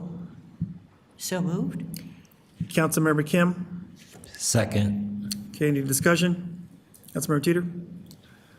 Okay, the motion on the floor is to enter the executive session of the City Council of Commerce City pursuant to CRS Section 24-6-402, parentheses 4 and B, for the purpose of receiving legal advice regarding existing agreement between Commerce City and Kroenke Soccer Stadium LLC pursuant to CRS Section 24-6-402E, 4 and E, to develop strategy for negotiation regarding the same. Mayor Pro Tem Noble, did you have any, did you want to say? Do we have to worry about the length of the meeting? I was going to get to that. All right. I will ask the clerk to take a roll call vote. Your vote is open.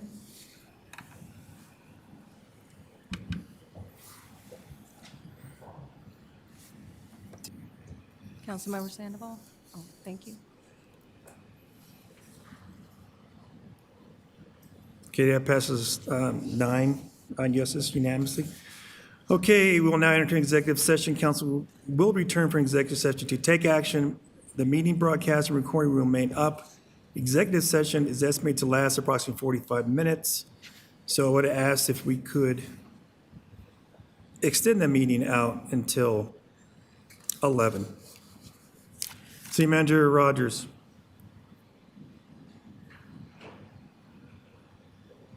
Disregard my request to speak, sir. Okay. All right. My request is to extend the meeting for another 15 minutes.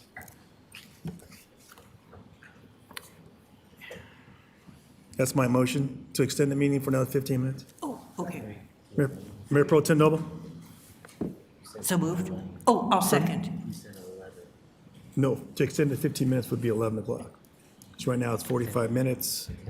Maybe 10:30. I'm sorry. A half hour, sorry. No later than 10:55. So Councilmember Kim can get home safe. All right, I'm making a motion to extend the meeting to 11 if needed. Thank you. Mayor Pro Tem Noble, you second that? All right. Now I'll second. Okay, all right, thank you. Okay, the motion on the floor is to extend the meeting to 11, not to exceed 11. Your vote is open.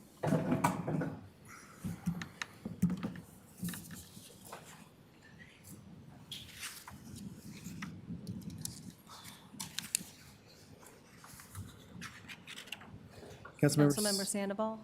Can I offer friendly amendment? If we're anticipating 45 minutes, do we need additional time beyond that? Yeah, because it's an automatic adjournment at 10:30, and because of the nature of the conversation, it may take a little longer. Okay. So then if we come out, it depends on what action we take. We're going to have to come out and take action. That's going to take time as well. Okay, thank you. Okay. Thank you for the question. City Attorney Zarzaki. Never mind, Mayor. Councilmember Sandoval, how do you vote? Thank you.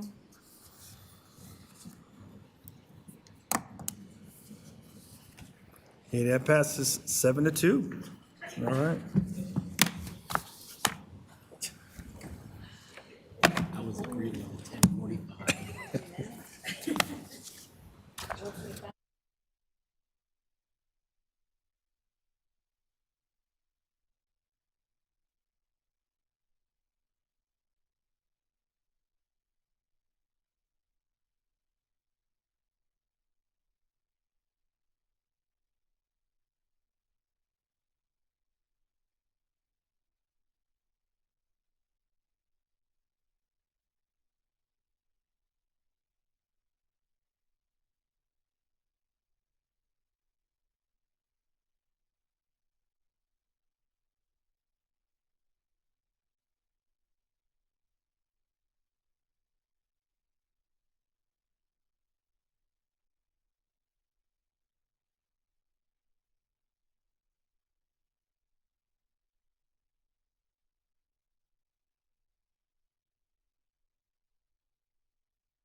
Okay.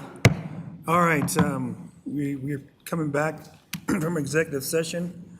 Want to ask this council if we can extend this meeting for an additional hour. Mayor Pro Tem Noel? I move that we continue the executive session until midnight. Okay. That we resume the executive session and go until midnight. Okay, Councilmember Trujillo, I second. any discussion? Okay, motion on the floor is to return to executive session for an additional hour.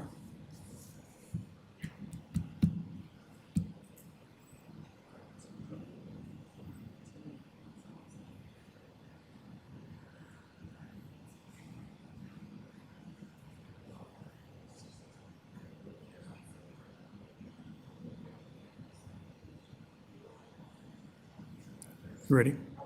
Okay, no, he's fine. I just saw the title there. Your vote is open. Thank you.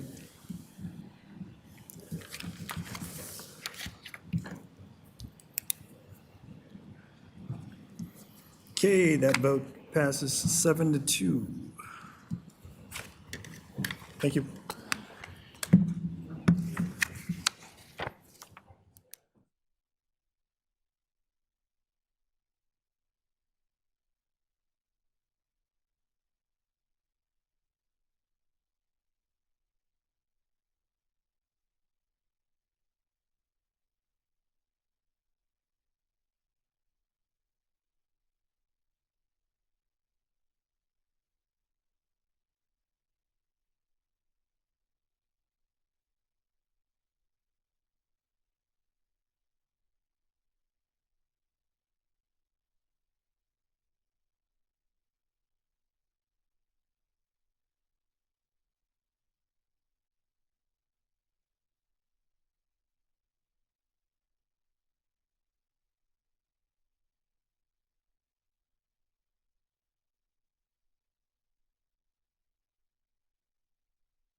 We have to close out.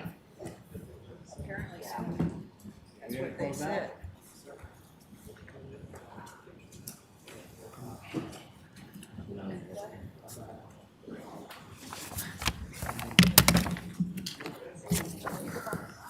All right, we have returned from executive session.